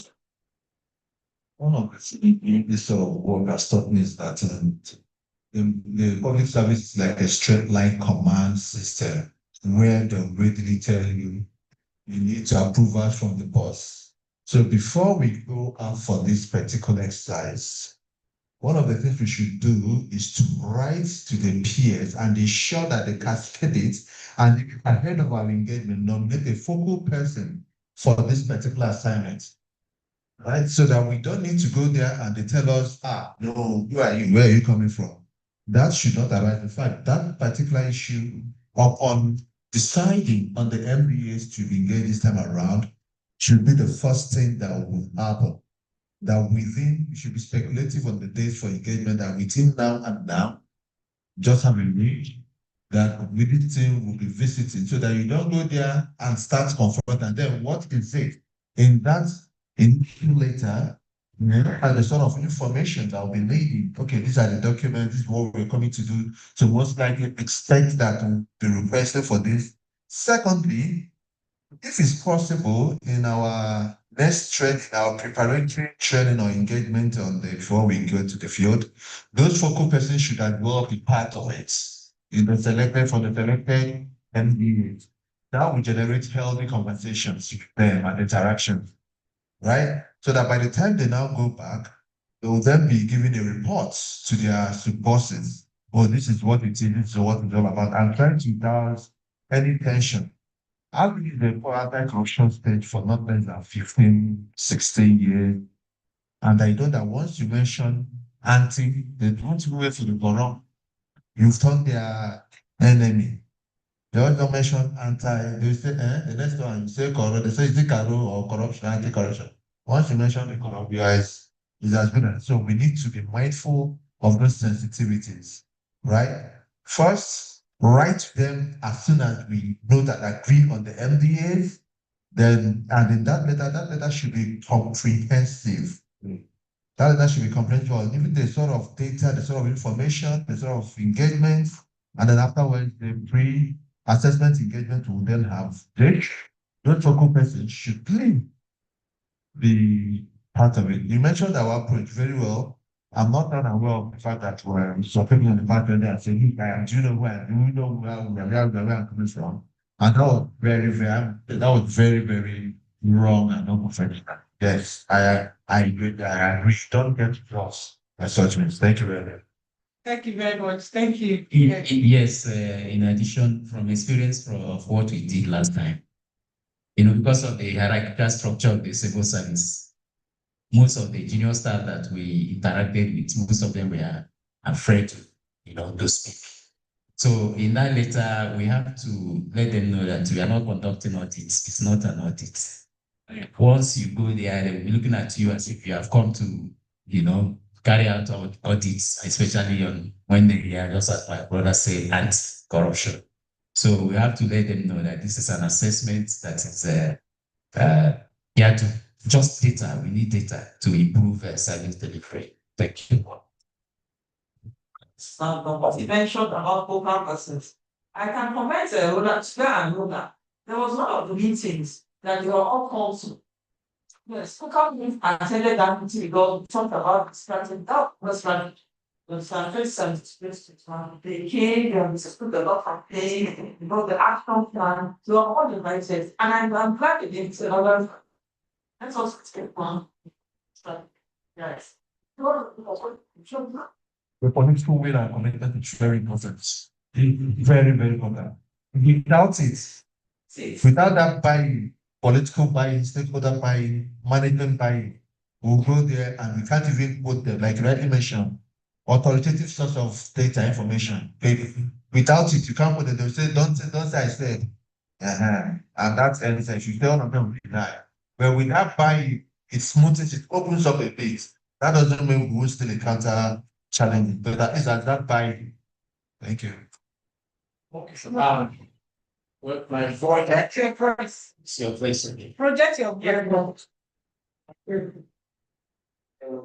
My background and training, so I'm used to speaking without a microphone. Just going to what my brother said about writing to specific MDAs. Now, the head of implementing authorities, instructions. So, okay, even when we're implementing RFOI, when we're having some challenges, we turn back to the Ministry of Justice. So the Attorney General had to give an instruction. Now, if you also remember, within that secretary, the head of service outside the Supreme Court's judgment on mandating the subnationals to kick into the FOI, the Attorney General also said the head of service said by having a specific circular. So when you are now walking into any ministry or any subnational, you are armed. So I also think if TUGA and also liaise with the office of the Attorney General, then if it's like a circle or something, so that when you go there, they don't see you as an enforcer. They now know, look, these people are coming for this. This is what you should give them. Whether it's the desk officer or from the permanent secretary or the director that's trying to contact her. Thank you very much. So we're waiting for the letter of introduction from Tuga to the Ministry of Justice. Because without Ministry of Justice, without implementation, there's really no there's no tool we can develop. We need to know where the gaps are. So please, can you go back to that presentation? Let's look at it. If you have access, if you know where we can get any of those documents, please let us know, and then we'll follow up with it. We need all of the implementation reports or MIE reports you have done in the past. If you have used the MIE tools you have also used to do that, please let's have this slide. Oh. So the first one is the NAC document itself. I have the 2017 to 2021. I don't have 2022 to 2026, and it's ending. And most of what we're going to do will be based on that 2020. We're only going to use the 2017 to 2021 in our debt review. We're just going to mention it. We're not looking at it in depth deeply. But our work is based on the 2022 to 2026. And maybe perhaps this is not part of what we're supposed to do, but we will bring out recommendations in case there's going to be a third one. Recommendation. Now it's just 6 months of the end of it. So if anything you do now and you don't make recommendations, it's as if you have not done anything. So we are going to be able to do that. Please, can you bring up that document again? Okay, because I need to sign up that document so that we can go. I'm sorry to keep you. And yes. No, they don't have it. I'm going to send it to, once we set up a committee, already I've sent it to Tuga. Give the link to it. I mean, the link to Madam Boss. I mean, the document. Yeah, the document. Now, list of. What is it? List. Just a number. Is it? Internet. Okay. He said the internet went out. Okay, the internet. I need it. So please, we're going to. So as for timelines, the meeting with Madam Bosse, the meeting with Ministry of Justice. Today is Tuesday. I wouldn't mind if that meeting can happen by we have a meeting with the Attorney General on Thursday.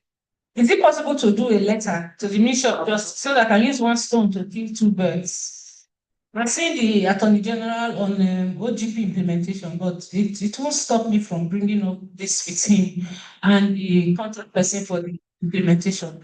So that's the best day to do it, on Thursday. So the letter will go out between today and tomorrow. To the Attorney General. No, to the focal person for the implementation of the director. Okay. So we'll write the minister then attention. Attention, yes. So that during the meeting with the minister, we can actually bring this up. If the permanent secretary is there, we can ask her to do a circular that we use for all of our engagements. So we'd like that meeting to happen on Thursday. Thursday is 2 days' time. That will be our first step after here. Okay, so how do we get the 2022 to 2026 document? Do we have it in the house? Do we have it? Anybody around the table, do you have that document?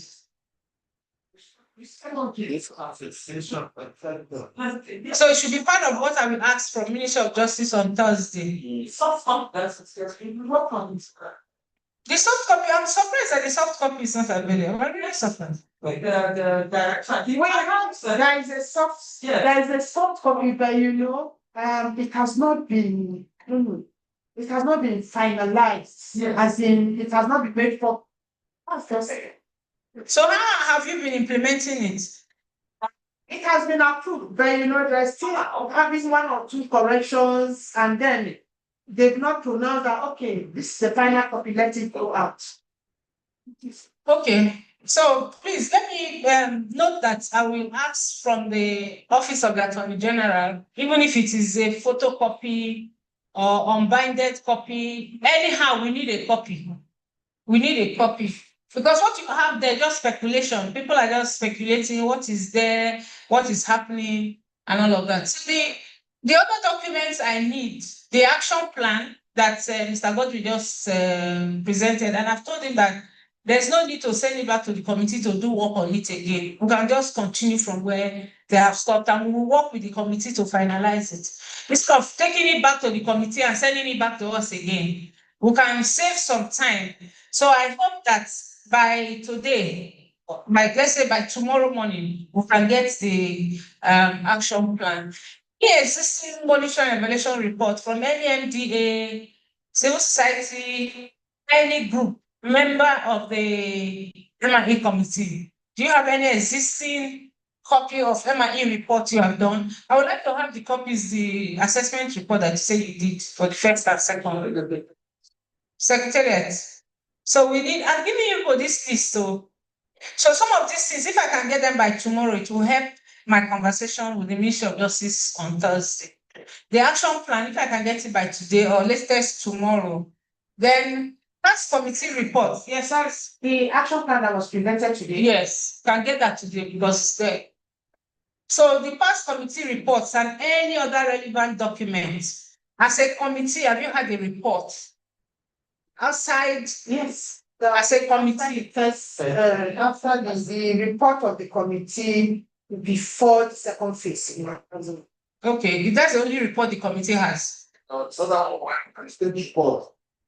No, that one is, she's talking about a report of the committee. The MIT committee, as you are here, your own reports. Okay, like, is it like for meetings? Yes, the reports of the meetings, the outcome of your meetings. If you're, because I saw that from here now, you had some assignments given to people. Every quarter that you come, you should have a quarterly report aside your minutes of meeting. The minutes of meeting is an instrument for you to engage your meeting, but during the course of your meeting, you would have given out assignments on that. That was the report that was presented after the end of the fourth phase and entering into second phase, where we advised that should be the implementation should be rolled over. Okay.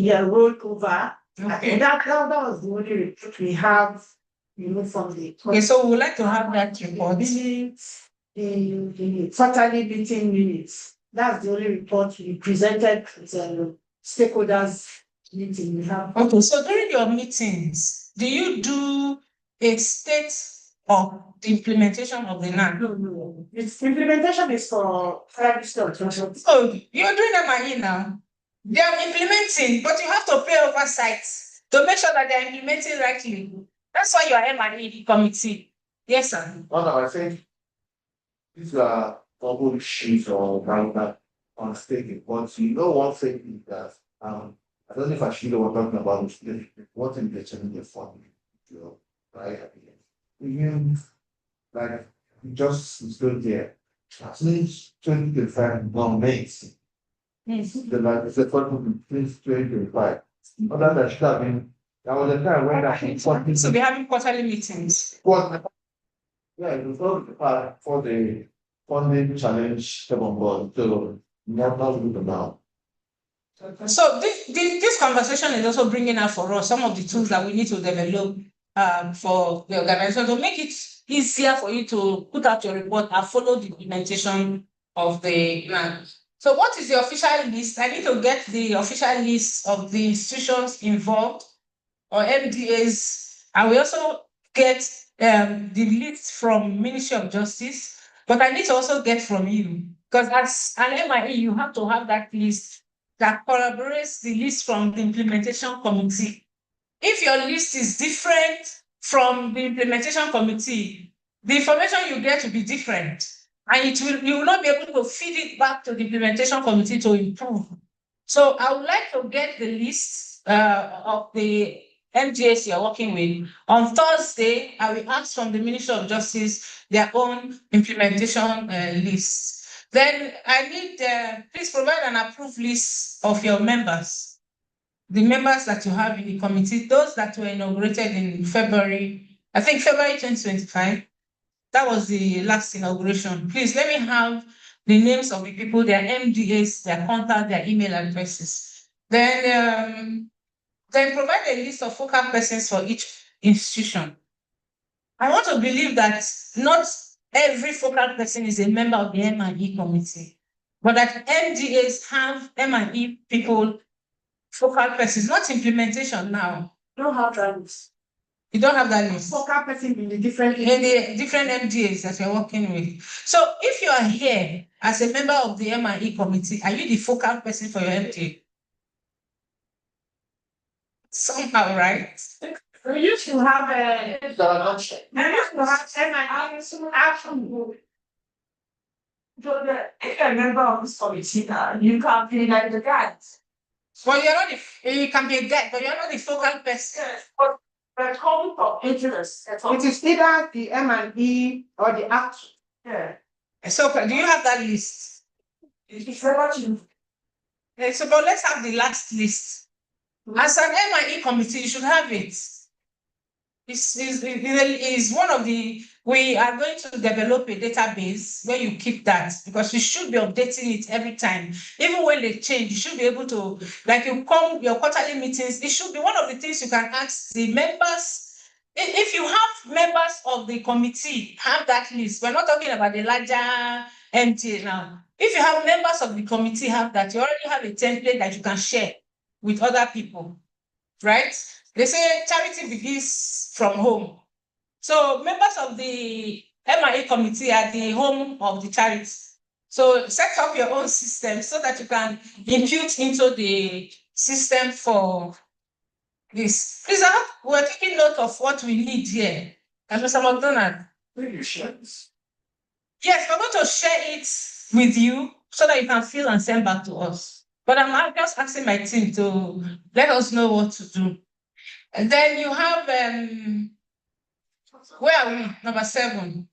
Which institutions are priority for the first round of data collection? We have to agree on this. By Friday, I'm going to send out maybe a Google Doc, and then I will ask you to suggest the institutions. Then, following the number of institutions we have, we'll prioritize from the ones where you have sent to us. If you have 10, 20, we know they have up to 1,200 MDAs in Nigeria, but I understand that's about 800 plus that is already implementing. We may not be able to do 800, but we'll take, we'll decide on the sample size that can help to look at that, especially when we look at what you did the last time, if we have that report, and see if we have to expand that. Does Tuga want all MDAs are engaged at once? Or should the assignment start with selected priority MDAs? I think we already agreed on that we should start with some priority MDAs. And part of the conversation here is also if we're going to the subnational level. If we're going, how many states are we going to engage? Since you already engaged 3 states, are we going to now decide to engage? We're not supposed to go to a subnational level, but it's something we can speak to ROLAC about and make a case to justify why you have to go to subnational level, to give you a picture of what is happening. Now that everybody is talking about sub-regional development commission, regional police, or big state police and everything, we should begin to prepare anti-corruption at subnational level. Will the assignment involve okay, so we will decide whether we want to go that way. Go next slide. So these are very key strategic questions that we need to be able to complete our intercessor report and also do the DEX review for that, especially those reports that you talked about. We really need them, and they developed an action plan. So for the development of this, we have 5 categories. Is it 5 categories of tools that we are going to develop? The theory of change template to help stakeholders understand how planned activities are expected to bring about the change. The next one, we're going to sit down and develop all of this. The result framework Mr. Godwin. He said, Yes, I mean, no, I know. When he was making his presentation, he kept talking about the results framework for the action plan that was developed. The next one, we just go through, get all the reference sheets, go down, go down. There were 27 of them we have identified. But from the conversation, we will now prioritize the ones that will make sense because they also include checklists that we're going to develop and templates, implementation tracker, risk and mitigation tracker, then the MDA reporting tools, MDA periodic reporting tool. So you're going to decide whether you want annual reporting or quarterly reporting. How do you report for now? How do you report? At MDA level, how do you do your implementation reports? it's supposed to be quarterly. Is it quarterly? It's not been implemented. It's not been implemented. You know that is a major tool that you need for MIE. You need, for instance, when you come for these meetings, you should be able to give an overview of implementation and where the gaps are. If you don't have access to that report, you may not be able to do proper monitoring and evaluation of what has happened so that you can make recommendation.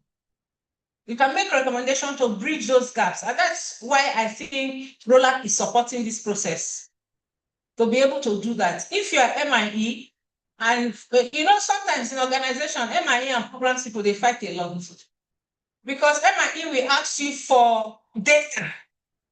It's like I was telling them yesterday, when you are doing validation is not, oh, I've done it. It's not like they say on social media, it's not it's show workings. So MIE is show workings.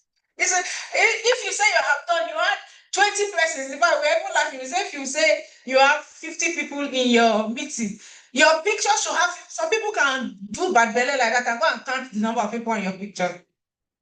They will count it. You say you have done 50 people. You have 20 people. How do you not justify that you have, well, MIE? So you have the, yes, sir. Sir? No, you go with 10 me now. My work is to fill the gap. Yeah, because there are some things in water. And I don't know when the MPG come. So we need to be percentage. I work in FI.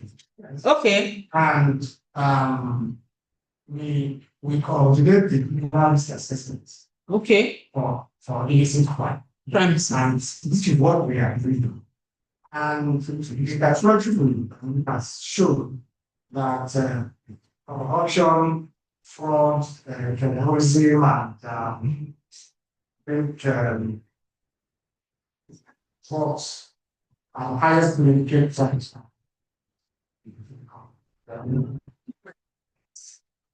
For instance, part of our strategy is to harmonize all the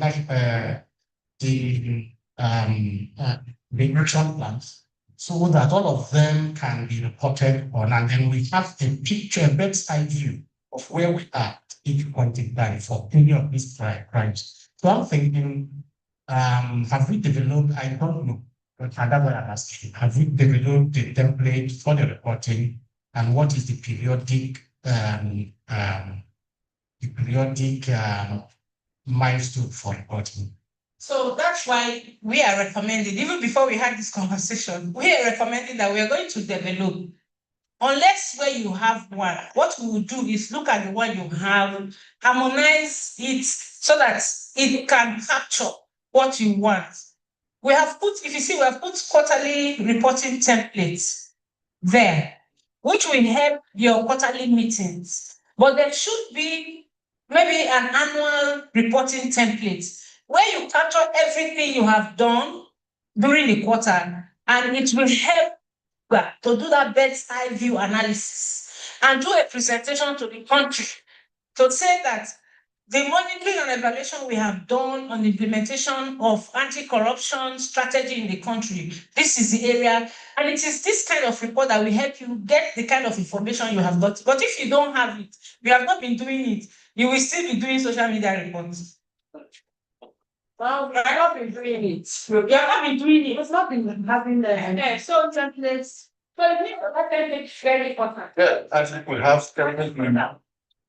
And apart from the issue of the quarterly, we need to also work on the toolkits that will be taken to the field. That we don't have guys one.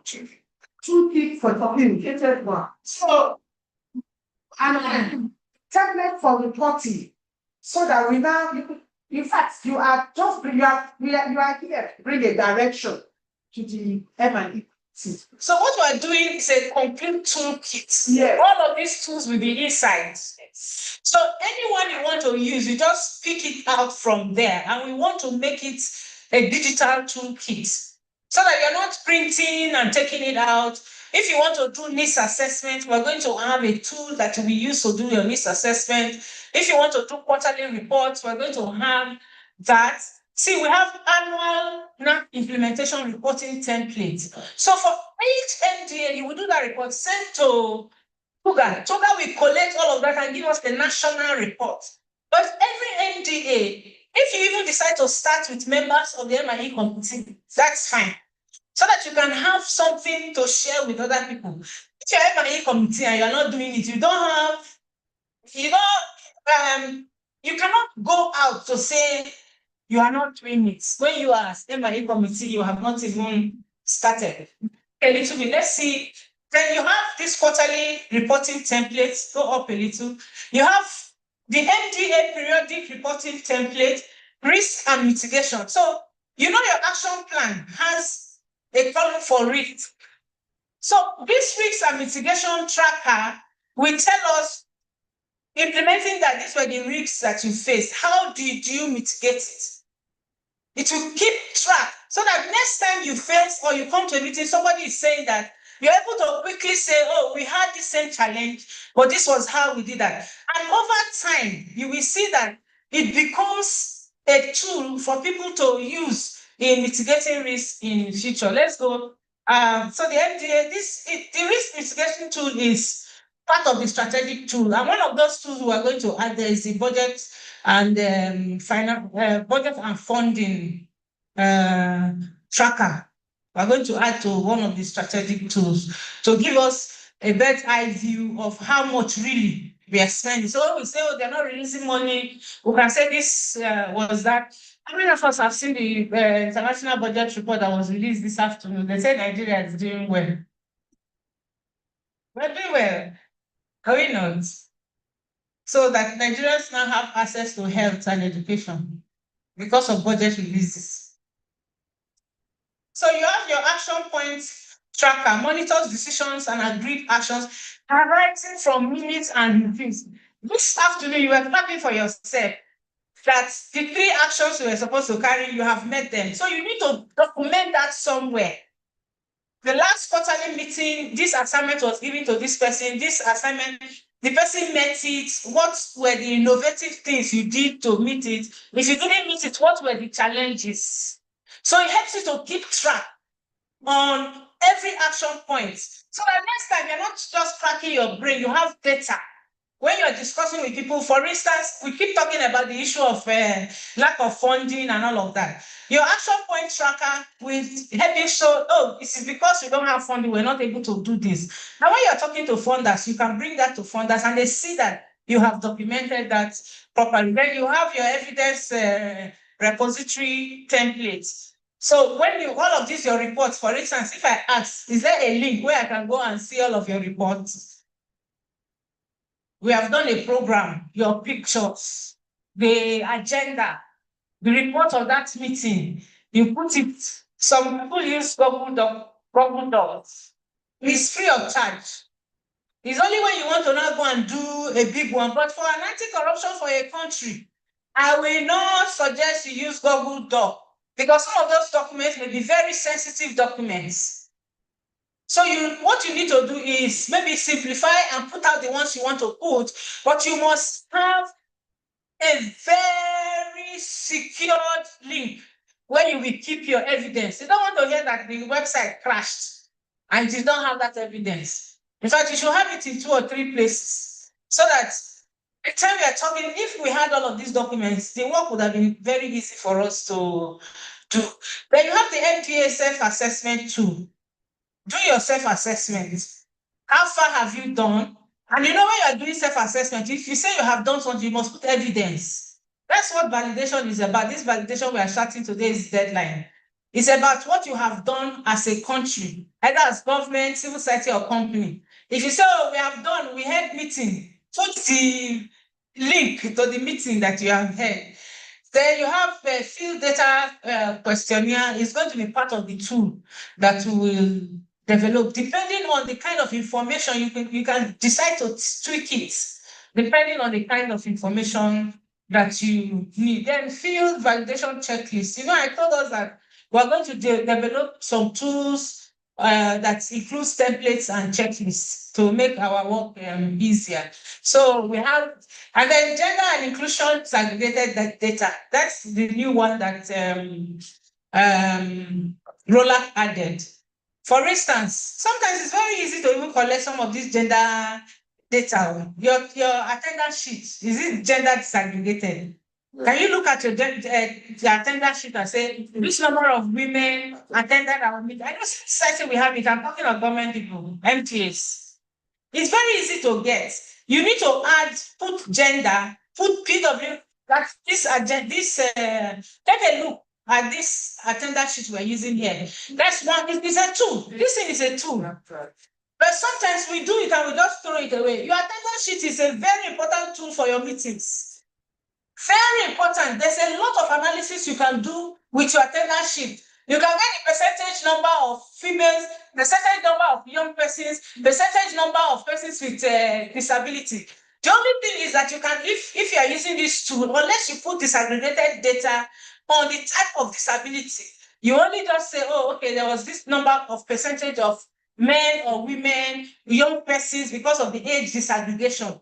These things are very important. Your attendance sheet is very important. So we're going to develop a standard one that you'll be using and you will share with other MDAs so that when they do their report will say total number of attendees, percentage female, percentage young persons, different statistics you can actually get from your you can even from your attendance sheet get the percentage of people who use Google and people who use Yahoo.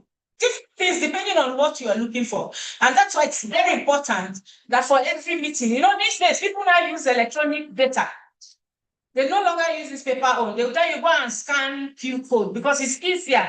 When you have that Q code, you can just go to Google and it will give you the analysis with graphs, with charts, whatever question you're asking, it will give it to you. So that's why makes it very easy. The next one. This is for gender and inclusion tools, inclusive participation checklists, and then gender equality and social inclusion indicator guide. We're going to give you an indicator that will do that because we're supposed to also do a JESI report on the implementation of anti-corruption in Nigeria. So most times we just do men and women and all of that. You don't know what kind of programs, what kind of targets, who are the women, where are they, that you want to, persons with disability, vulnerable people, young persons. You need to have a JESI report on the implementation of the anti-corruption strategy. And perhaps in the third anti-corruption strategy, we put JESI as one of its strategy.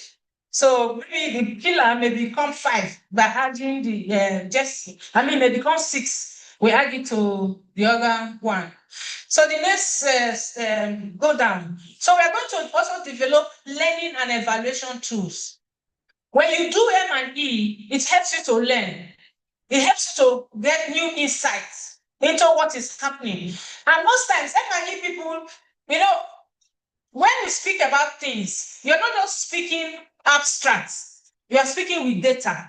And when you do a lot of empirical studies, it will help you to give a near factual, if not very factual, but a very close information on what is happening about any issue in the country. I am not just talking about that. So, harvesting template enables the identification and documentation of significant changes resulting from the intervention, including intended and unintended. We're going to spend some time to look at this outcome harvester. It's going to be one of those who will sit down. You don't take it to the field. It's one of the tools that you use in your office to do analysis. So it's not something you have to take along to the field. You need to know how to populate it, and it helps a lot. So it also helps to let you know if you are making progress, or if some of the new things you are learning, are you putting them into your other programs, and how is it helping? Of course, Emma to do stories around what you are doing. So the data will tell you, am I doing well? Do I want to showcase this? And if you want to showcase it, it is the data you get from MIE that you use to say, oh, because most times when I talk to people about implementation, after I had a meeting with Sugar last week, I had the opportunity of speaking with one or two other persons. They seem to feel that there's a distinction between implementation and MIE. With this implementation, there's nothing you can do as MIE. So the foundation is implementation. That's why MIE is also part of implementation. But you are the one playing oversight. You are the one playing oversight, which the man from Ministry of Justice is still here.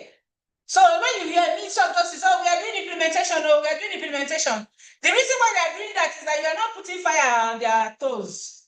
Because if you are putting fire, bringing out reports, they'll say, we don't know what, they will say, we don't know what MIE will say. Oh. They will not be doing Galadima. Because for them to do proper implementation depends on how you are monitoring them and your reports. Are they meeting targets? Are they following the strategy? What is implementation plan? How many people are they supposed to have met? For instance, if you're doing real serious MIE, there's no desk officer that will come to say, I've never heard of the strategy. And then be happy that he or she and your desk officer, you're happy to say you have not heard of strategy. You understand what I'm saying? So for the implementation to happen, MIE has to be strong. Sometimes even for us, civil society, when we don't have a strong MIE, our programs and our reports don't come out well. Because it is MIE, for instance, MIE will tell you how many people have gone to your social media. If you design a program and you say 1,000 persons will be reached because they will ask you how are they going to be reached. You say through engagement of your social media platform, through radio program, through television program. As an MIE expert, you will go to that radio program and find out how many people engage their program at their peak time. How many people engage their program at their non-peak time? So that when you fix your program within the peak time, you can actually say, and they will go and verify. You can actually say that. So if the implementation, for instance, on the action plan, there's issue around implementation and dissemination of the NAC, and perhaps you have put, you're going to use radio, you want to reach 1 million Nigerians. How do you reach 1 million Nigerians? Are you going to reach 1 million Nigerians by printing only 1 million copies of the document? No. Because when you are distributing the document, one person may collect like 5 or 20 and keep in their homes, and they're not sharing it. If you do radio program, you have a social media handle, you have TikTok. TikTok will show you the diagnostics, how many. What's it called? X will show you the number of engagement. Facebook will show you. So you need to collect all of those before you can say this is the number we have reached on that this thing. So, and then to help you to do a case study or story. Next. The policy uptake tracker. How many organizations or MDAs, chief executives of MDAs, perhaps in their speech, they have said, oh, we are integrating the anti-corruption strategy into our work. We have developed an anti-corruption policy, and they will give you the link. That's an MDA posts the anti-corruption strategy on their website. Does not mean they are using it. Hello? Does not mean they're using it. They can just post it there because Ministry of Information said they should post. There should be a statement or a policy that they have integrated and interpreted the NAC to their own mandates, how it fits their own mandate. So, for instance, for NFI will not be talking about education, health, and all that. NFI will be talking about high-level fraud. So, you have to see where they have integrated that NACS into their own policies and their work. That's why you cannot say you have integrated the work. You cannot say that NFIU has there's an uptake of the Nac'S policy in NFIU, ICPC, and other organizations. I know that. Is there somebody from ICPC here? Oh, just said. I know that ROLAC is also supporting ICPC to do a robust MIE toolkit for their own work. So you have the final evaluation template provides a framework for assessing the overall performance. So when you add all these other tools will help you get information. The evaluation is when you sit down to do analysis. When you are doing an analysis, you are evaluating to see how has this worked. If we spend X naira, what was the outcome? What did we achieve? What changed in that? The next slide, I'm saying slide, I'm not using slide. Then the toolkit we're going to develop a user guide for the toolkit. And I said earlier, all the checklists, the templates, and the tools will be in one, but there will be a user guide so that it is easy for people to use. We're going to also develop a training manual for the training that we're going to have, and then the training manual that you can also use to do step down. So people, because you now say they are changing, the MTA should have a system of training and retraining. If somebody is removed, that manual should also be with the HR department. They can do that. Oga that was sitting down there, he said it's for research, right? Research and he said, Mr. Ocho. Oh, Mr. Ocho. Okay, it's the one that I said. Oh, really? Okay. So there's a toolkit implementation roadmap. We will do the roadmap on the implementation so that we know which ones you are using, how often are you using them, which one is more relevant. So you see, it's a lot of work. There's still one. Then this dashboard, we're not going to do dashboard though, but we will recommend that a dashboard will be done, because this dashboard is where you can collate all, and with a button give you analysis. It can be integrated into TUGA websites or can be used offline. That's not access to the public, but so that TUGA can use it at every time. For instance, how interesting it will be for you to come for your quarterly meeting and TUGA is giving you a report of the implementation. What are the gaps? Who is doing well? What is happening? I'm sure your meetings will be more engaging. That could be one of the incentives, that people can go back to say, okay, we are seeing results. But when you come for meetings and you don't have tools, especially when you are MIE and you don't have tools to work, you are more or less like programs people don't like you talking about their work. But you need MIE to be able to do that. So we have agreed here that the action plan should be sent today, latest tomorrow. Most of the documents that we need, if you have them, please, I will leave my email address, send to me so that we can begin to put that together. And then if there are issues or things that you want us to know, please send to us.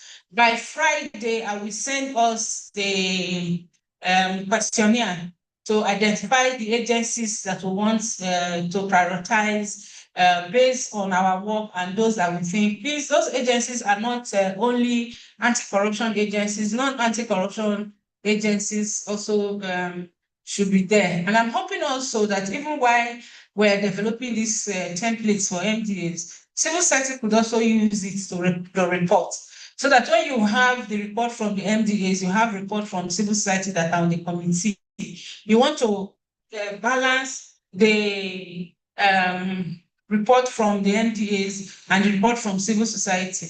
Because what it does is that most times civil society will come up with a lot of robust reports, and that encourages MDAs to also do their reports.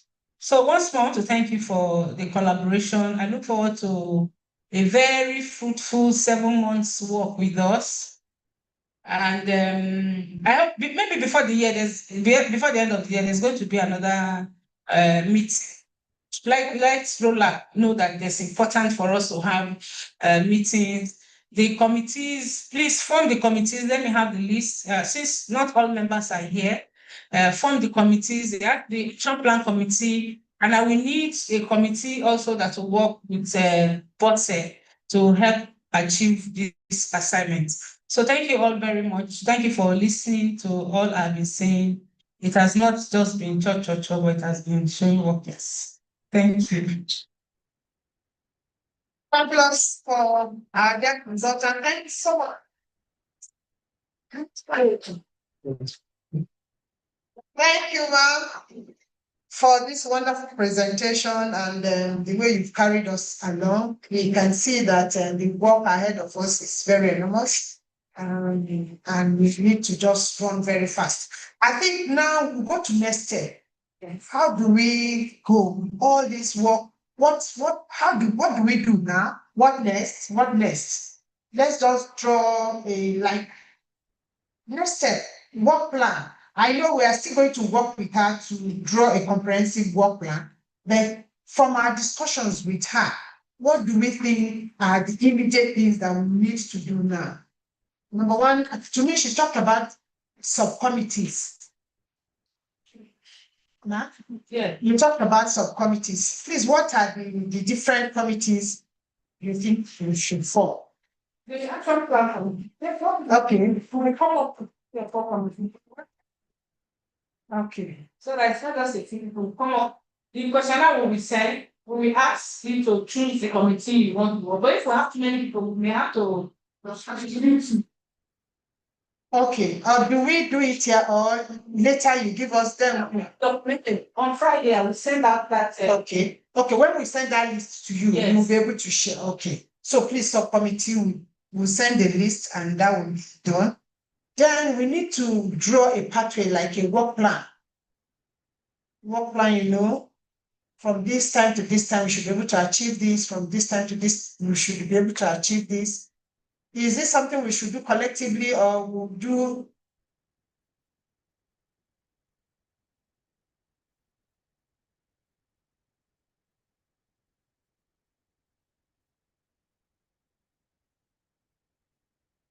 Serious consultation.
Continue. Needs of continue. Yes, okay. What I might thought is that immediately we'll send the committee members and the agencies, the MPs in the committee and the representative focal persons. Then we'll send, not sorry, man, not focal persons, the members. Now, we'll also send the action plan, the final copy that Mr. Godwin worked on. These are the three immediate things we'll send, yes, today. Then on Friday, every person for that list will get the questionnaire. Okay, okay. We have a platform already, so We have a list. Oh, okay. so we have a group, Okay. we have a on the platform, yes. Okay, the questionnaire for the number, the Prioritization of committee. okay. And MTAs I want to prioritize. Okay. That's CBN. Let's do that. And then I will also want to, I don't know if you will give us the draft work plan, because you know the speed, you know the time. Yes, we share. Yes, we share draft work plan so that we can also look at it and share plans and then.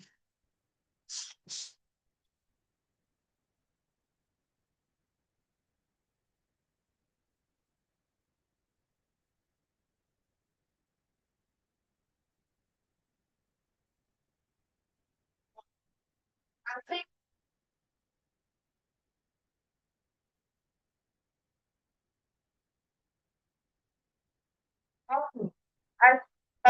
what's Give them my email address, my telephone number first. okay. And then we're not agreeing on the mode of communication.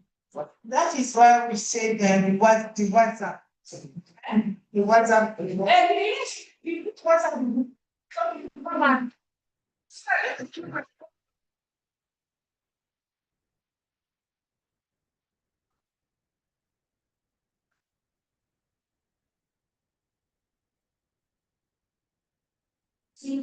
There's some people that are current information and probably breaking your response.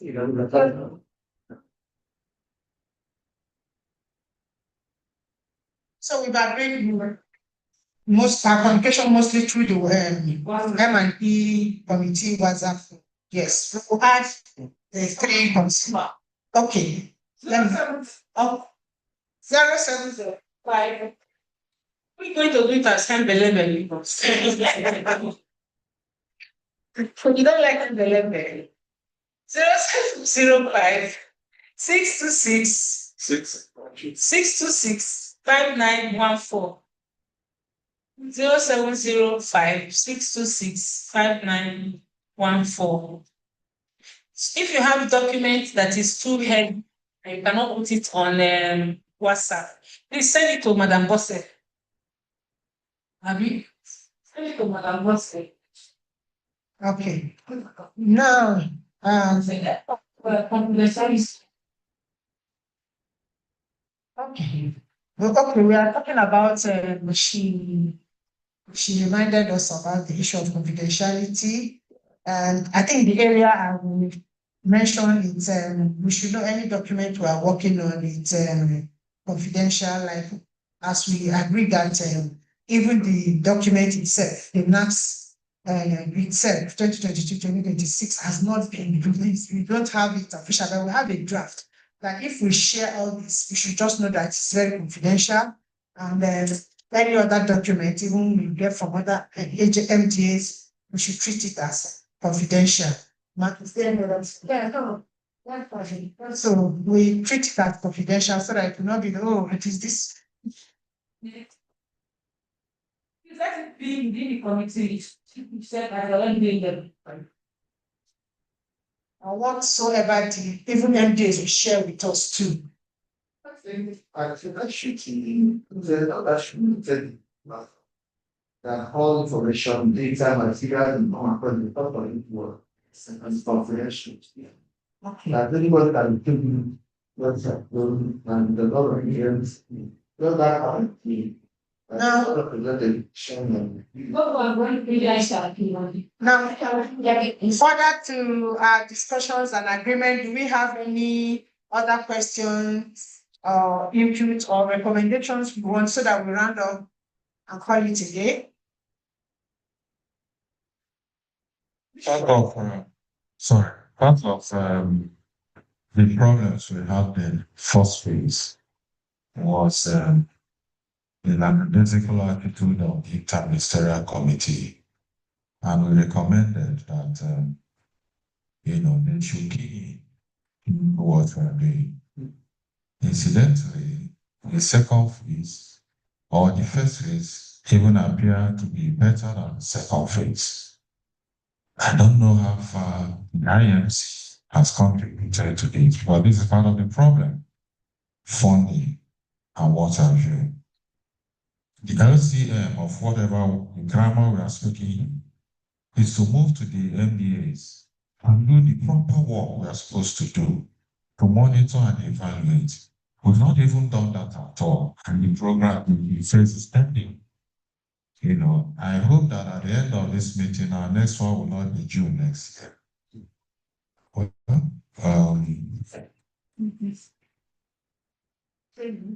Because of this assignment. Just my simple. This is before now that the agreement was that we need a consultant. And we can all see now that with the presence of the consultants, we are making a shift. There was no need calling for meeting, and we are still standing on the same points. So the discussion was on with Roland to get us a consultant, and finally it was the process was cleared, and we got. I don't think there should be any delay. It's just for us to have the work plan and then work with the work plan, and move accordingly, according to what the work plan states. So I don't think there will be any delay by it. Okay, madam, from what you said is that we are all cool and then they expect traction.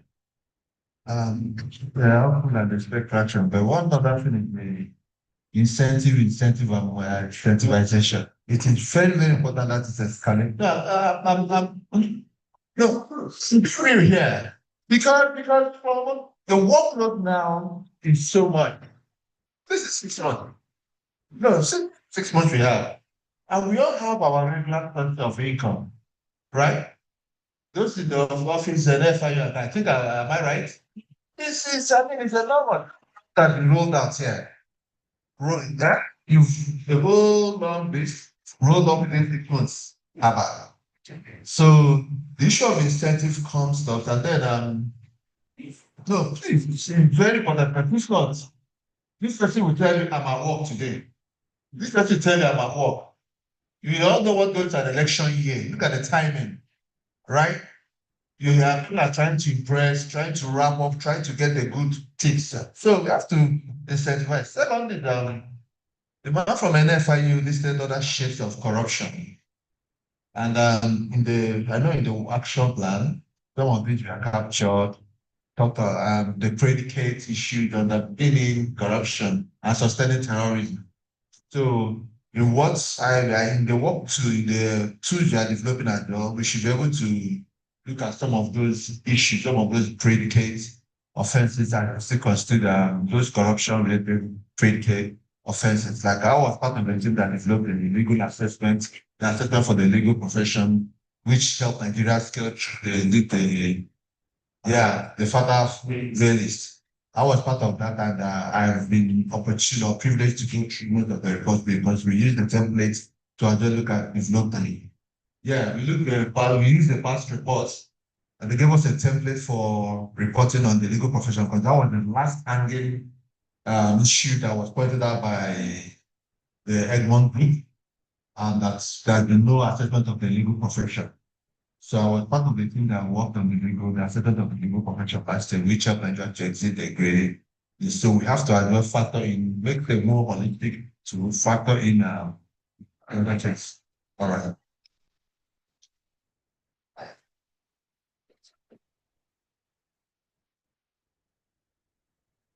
Thank you very much.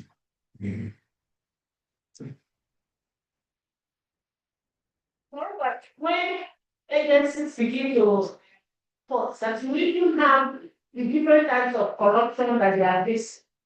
You see the talking general.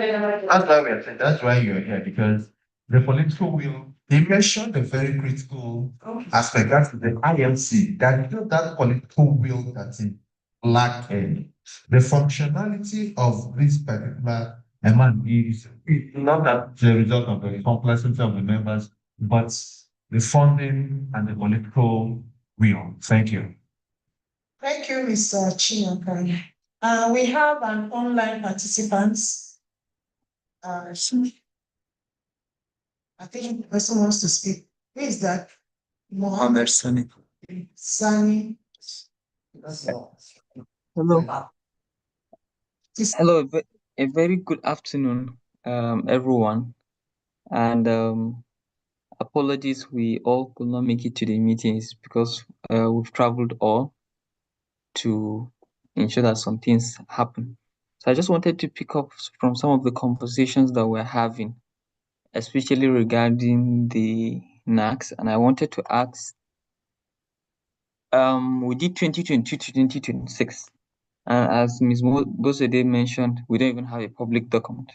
Already in 2026, what is the plan after 2026? The first plan is we rolled over this plan because the implementation was not complete. What's the plan out of 2026? Are we still thinking about rolling up this plan? And is there any conversation that I have started? I understand that some of the conversation might be beyond this meeting, but I think this committee is also a very critical stakeholder to that very key conversation, and I think it's something we could start to talk about. I'm very pleased with the member that mentioned about the IMC, and I agree that that's very, very important and very, very foundational, and that's why we supported the inauguration of the IMC last year. But of course, the meeting has not been very regular. But then we're also supporting to see how we can convene, the Ministry of Justice to convene that meeting regularly. But it now takes us back to the fundamental question of when we say that the IMC meeting is not happening because there's no resources, what sort of resources are we really talking about? I think there's no sitting allowance for the IMC.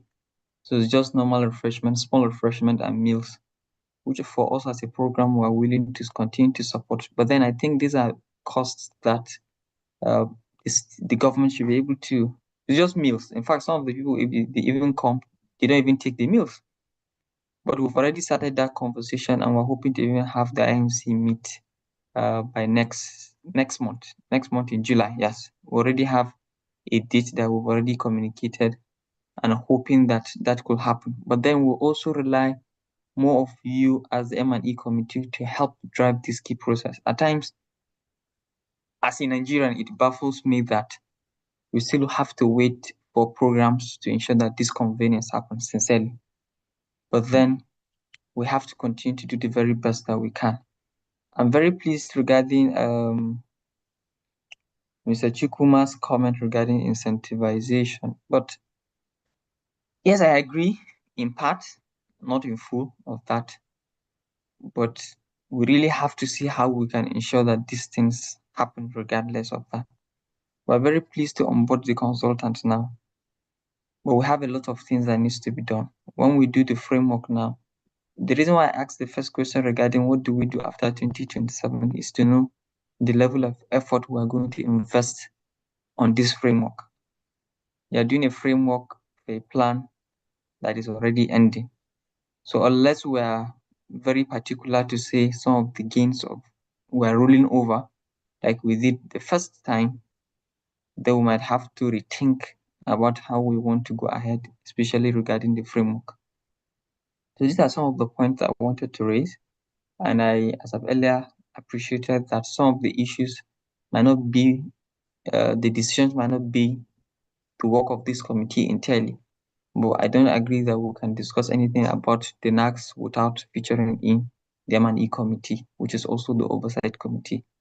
Very pleased to onboard Madam Faith, and We also have some items on the work plan that also entails bringing in both the IMC and also the Secretariat for us to see how best we can further fast track on the delivery of this. The last, I wanted to suggest if the committee will see it fit. The National Anti-Corruption Strategy, if you check the whole 5 pillars, we're talking of the whole thing. There is a way that you can always report the work to the anti-corruption. For example, whatever EFCC is doing can be reported, is linked to the Nac'S. Whatever ICPC is doing is linked to the Nac'S. Whatever NFIU is doing is linked to the Nac'S. Whatever FRC is doing, their statutory obligation is linked to the Nac'S. So at times it's just the conversation of how do we report it or how do we situate it in the way that we report on these very key items. I am personally of the opinion that a lot of the strategies we do should be embedded and be streamlined to our day-to-day operational things that we do in our ministries, or else you're just going to create diversive way. And that's why if you want to now go back to say, oh, the strategy, that's when you might not be able to take something very congent and something very tangible. These are some of the points I think we can always reflect on. And if the M&E committee find it deemed fit, then we might also want to ensure that the methodology or the framework we're developing on M&E is able to capture those statutory mandates of some of the key anti-corruption agencies, which are all contributing to the Nac'S. Thank you so very much, everyone. And apologies once more for not being in the room. Okay. Thank you. Please, a round of applause for me. Muhammad, thank you very much for that, your wonderful discussion and being through some of the activities we planned and we discussed. Yes, concerning the issue of sustainability is something very key that we, the M&E, because I remembered it was at the end of the first phase, M&E had a strong stand concerning that. And that was one of the reasons why it was rolled over. I think for this one too, we should have something in mind. The 2026 is already coming to an end, and then I don't think in fact we've not started. We're just about to start. Like Mr. Kastner said, I think the first phase was even better than this, because then we were even able to go to the state, we're able to go to the field twice. And for this, we're just starting, but I know we'll be able with the onboarding of the consultants, be able to move faster this time. So I think we should start, to look and to think about our stand also as 2026 is almost coming to an end, to know what we actually want concerning Nac'S. Thank you, Mr. Kazim, and we wish you a safe flight back to Abuja, and we hope to see you at our next meeting. Our next meeting will be it will come very soon. It will not be the issue of quarterly, because we need to cover up for the other quarterly meetings that we missed. So we'll communicate that with you. We'll share also when we conclude the consultants, the work plan, we'll also share with you. Thank you very much. So concerning the issue of incentives, I think he has talked about it, Mr. All of us. It is to all of us. And definitely going for field work I think it entails some kind of, I don't know how, either per diem or something for the data, your transportation, and then maybe per diem for that day, which we discussed with RULAC. And we know, as we keep saying, none of our efforts or none of your efforts can be, monetized. From the beginning of phase one, we all committed to this duty, doing it. And also, RULAC, we have to, if the Nigerian government itself cannot even really stand to look at the IMC,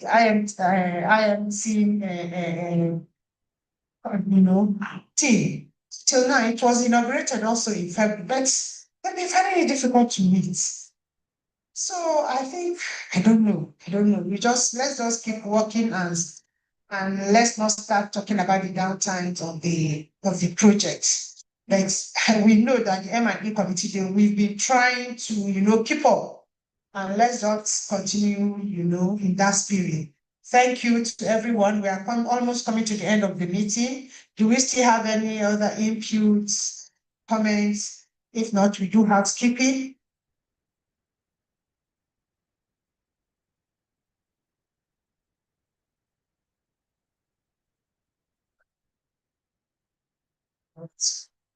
Whether we can have national corruption data framework.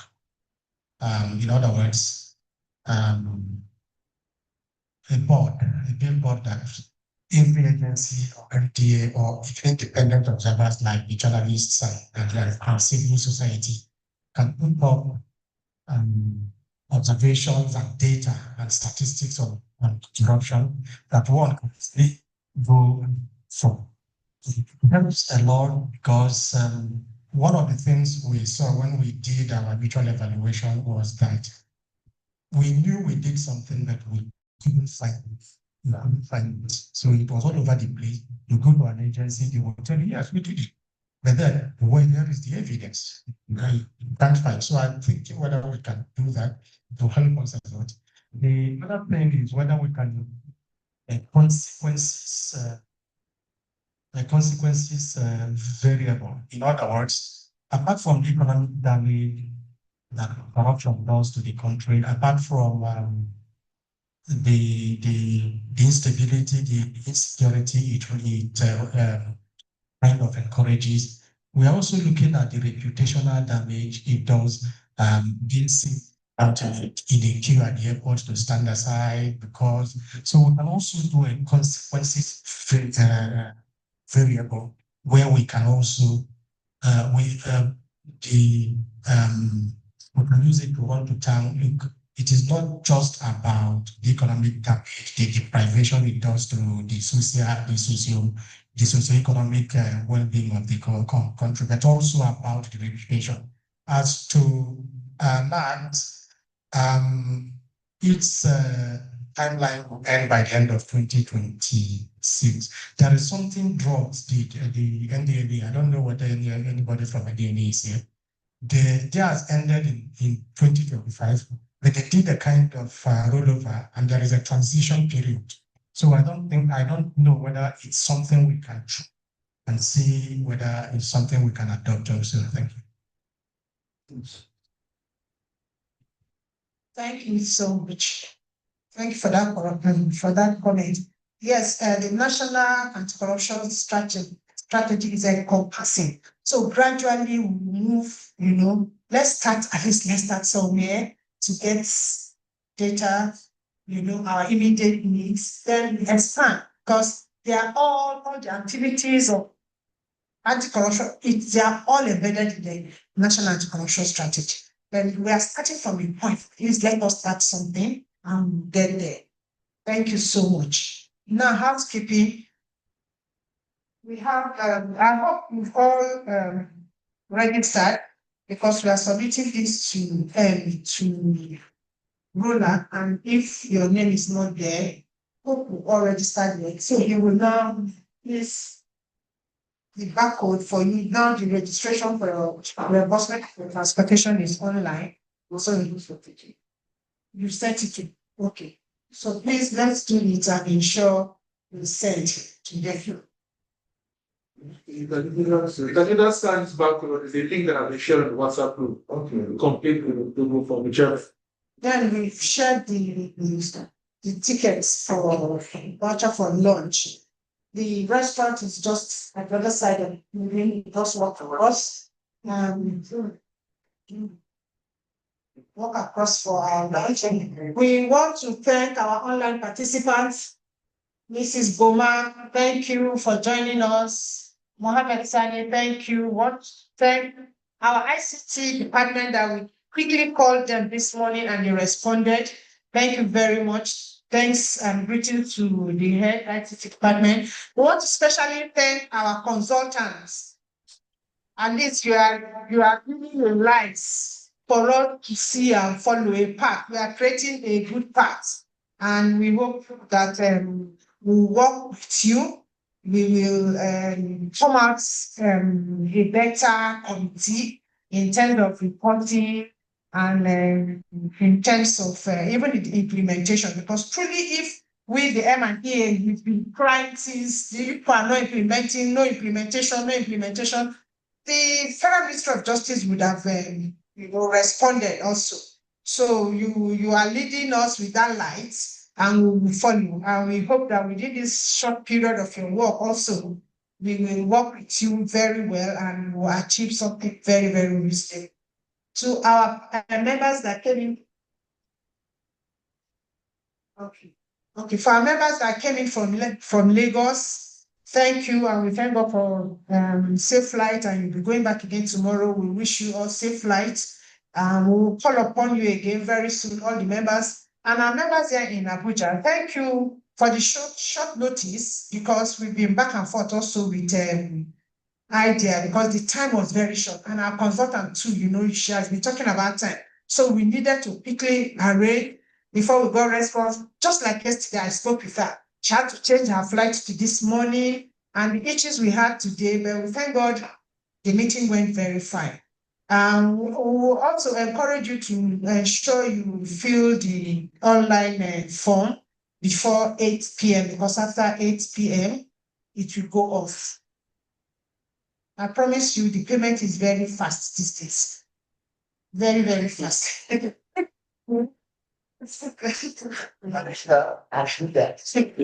fast. Just fill the form and submit.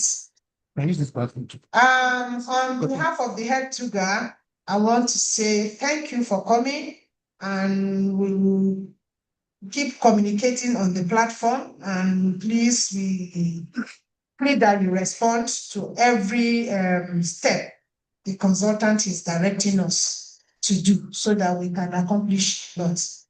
Good afternoon, everyone. After.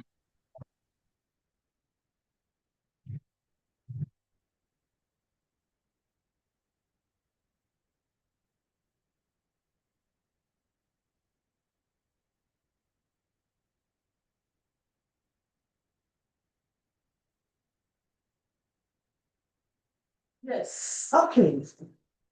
Please, a group photograph consultants for the first time.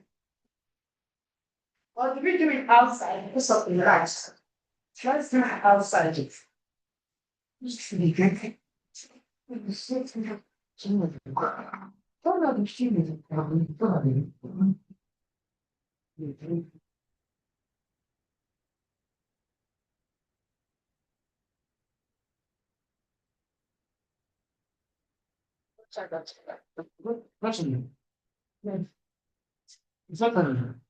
It's very slow. Why? Just a minute. Let's go up our photograph.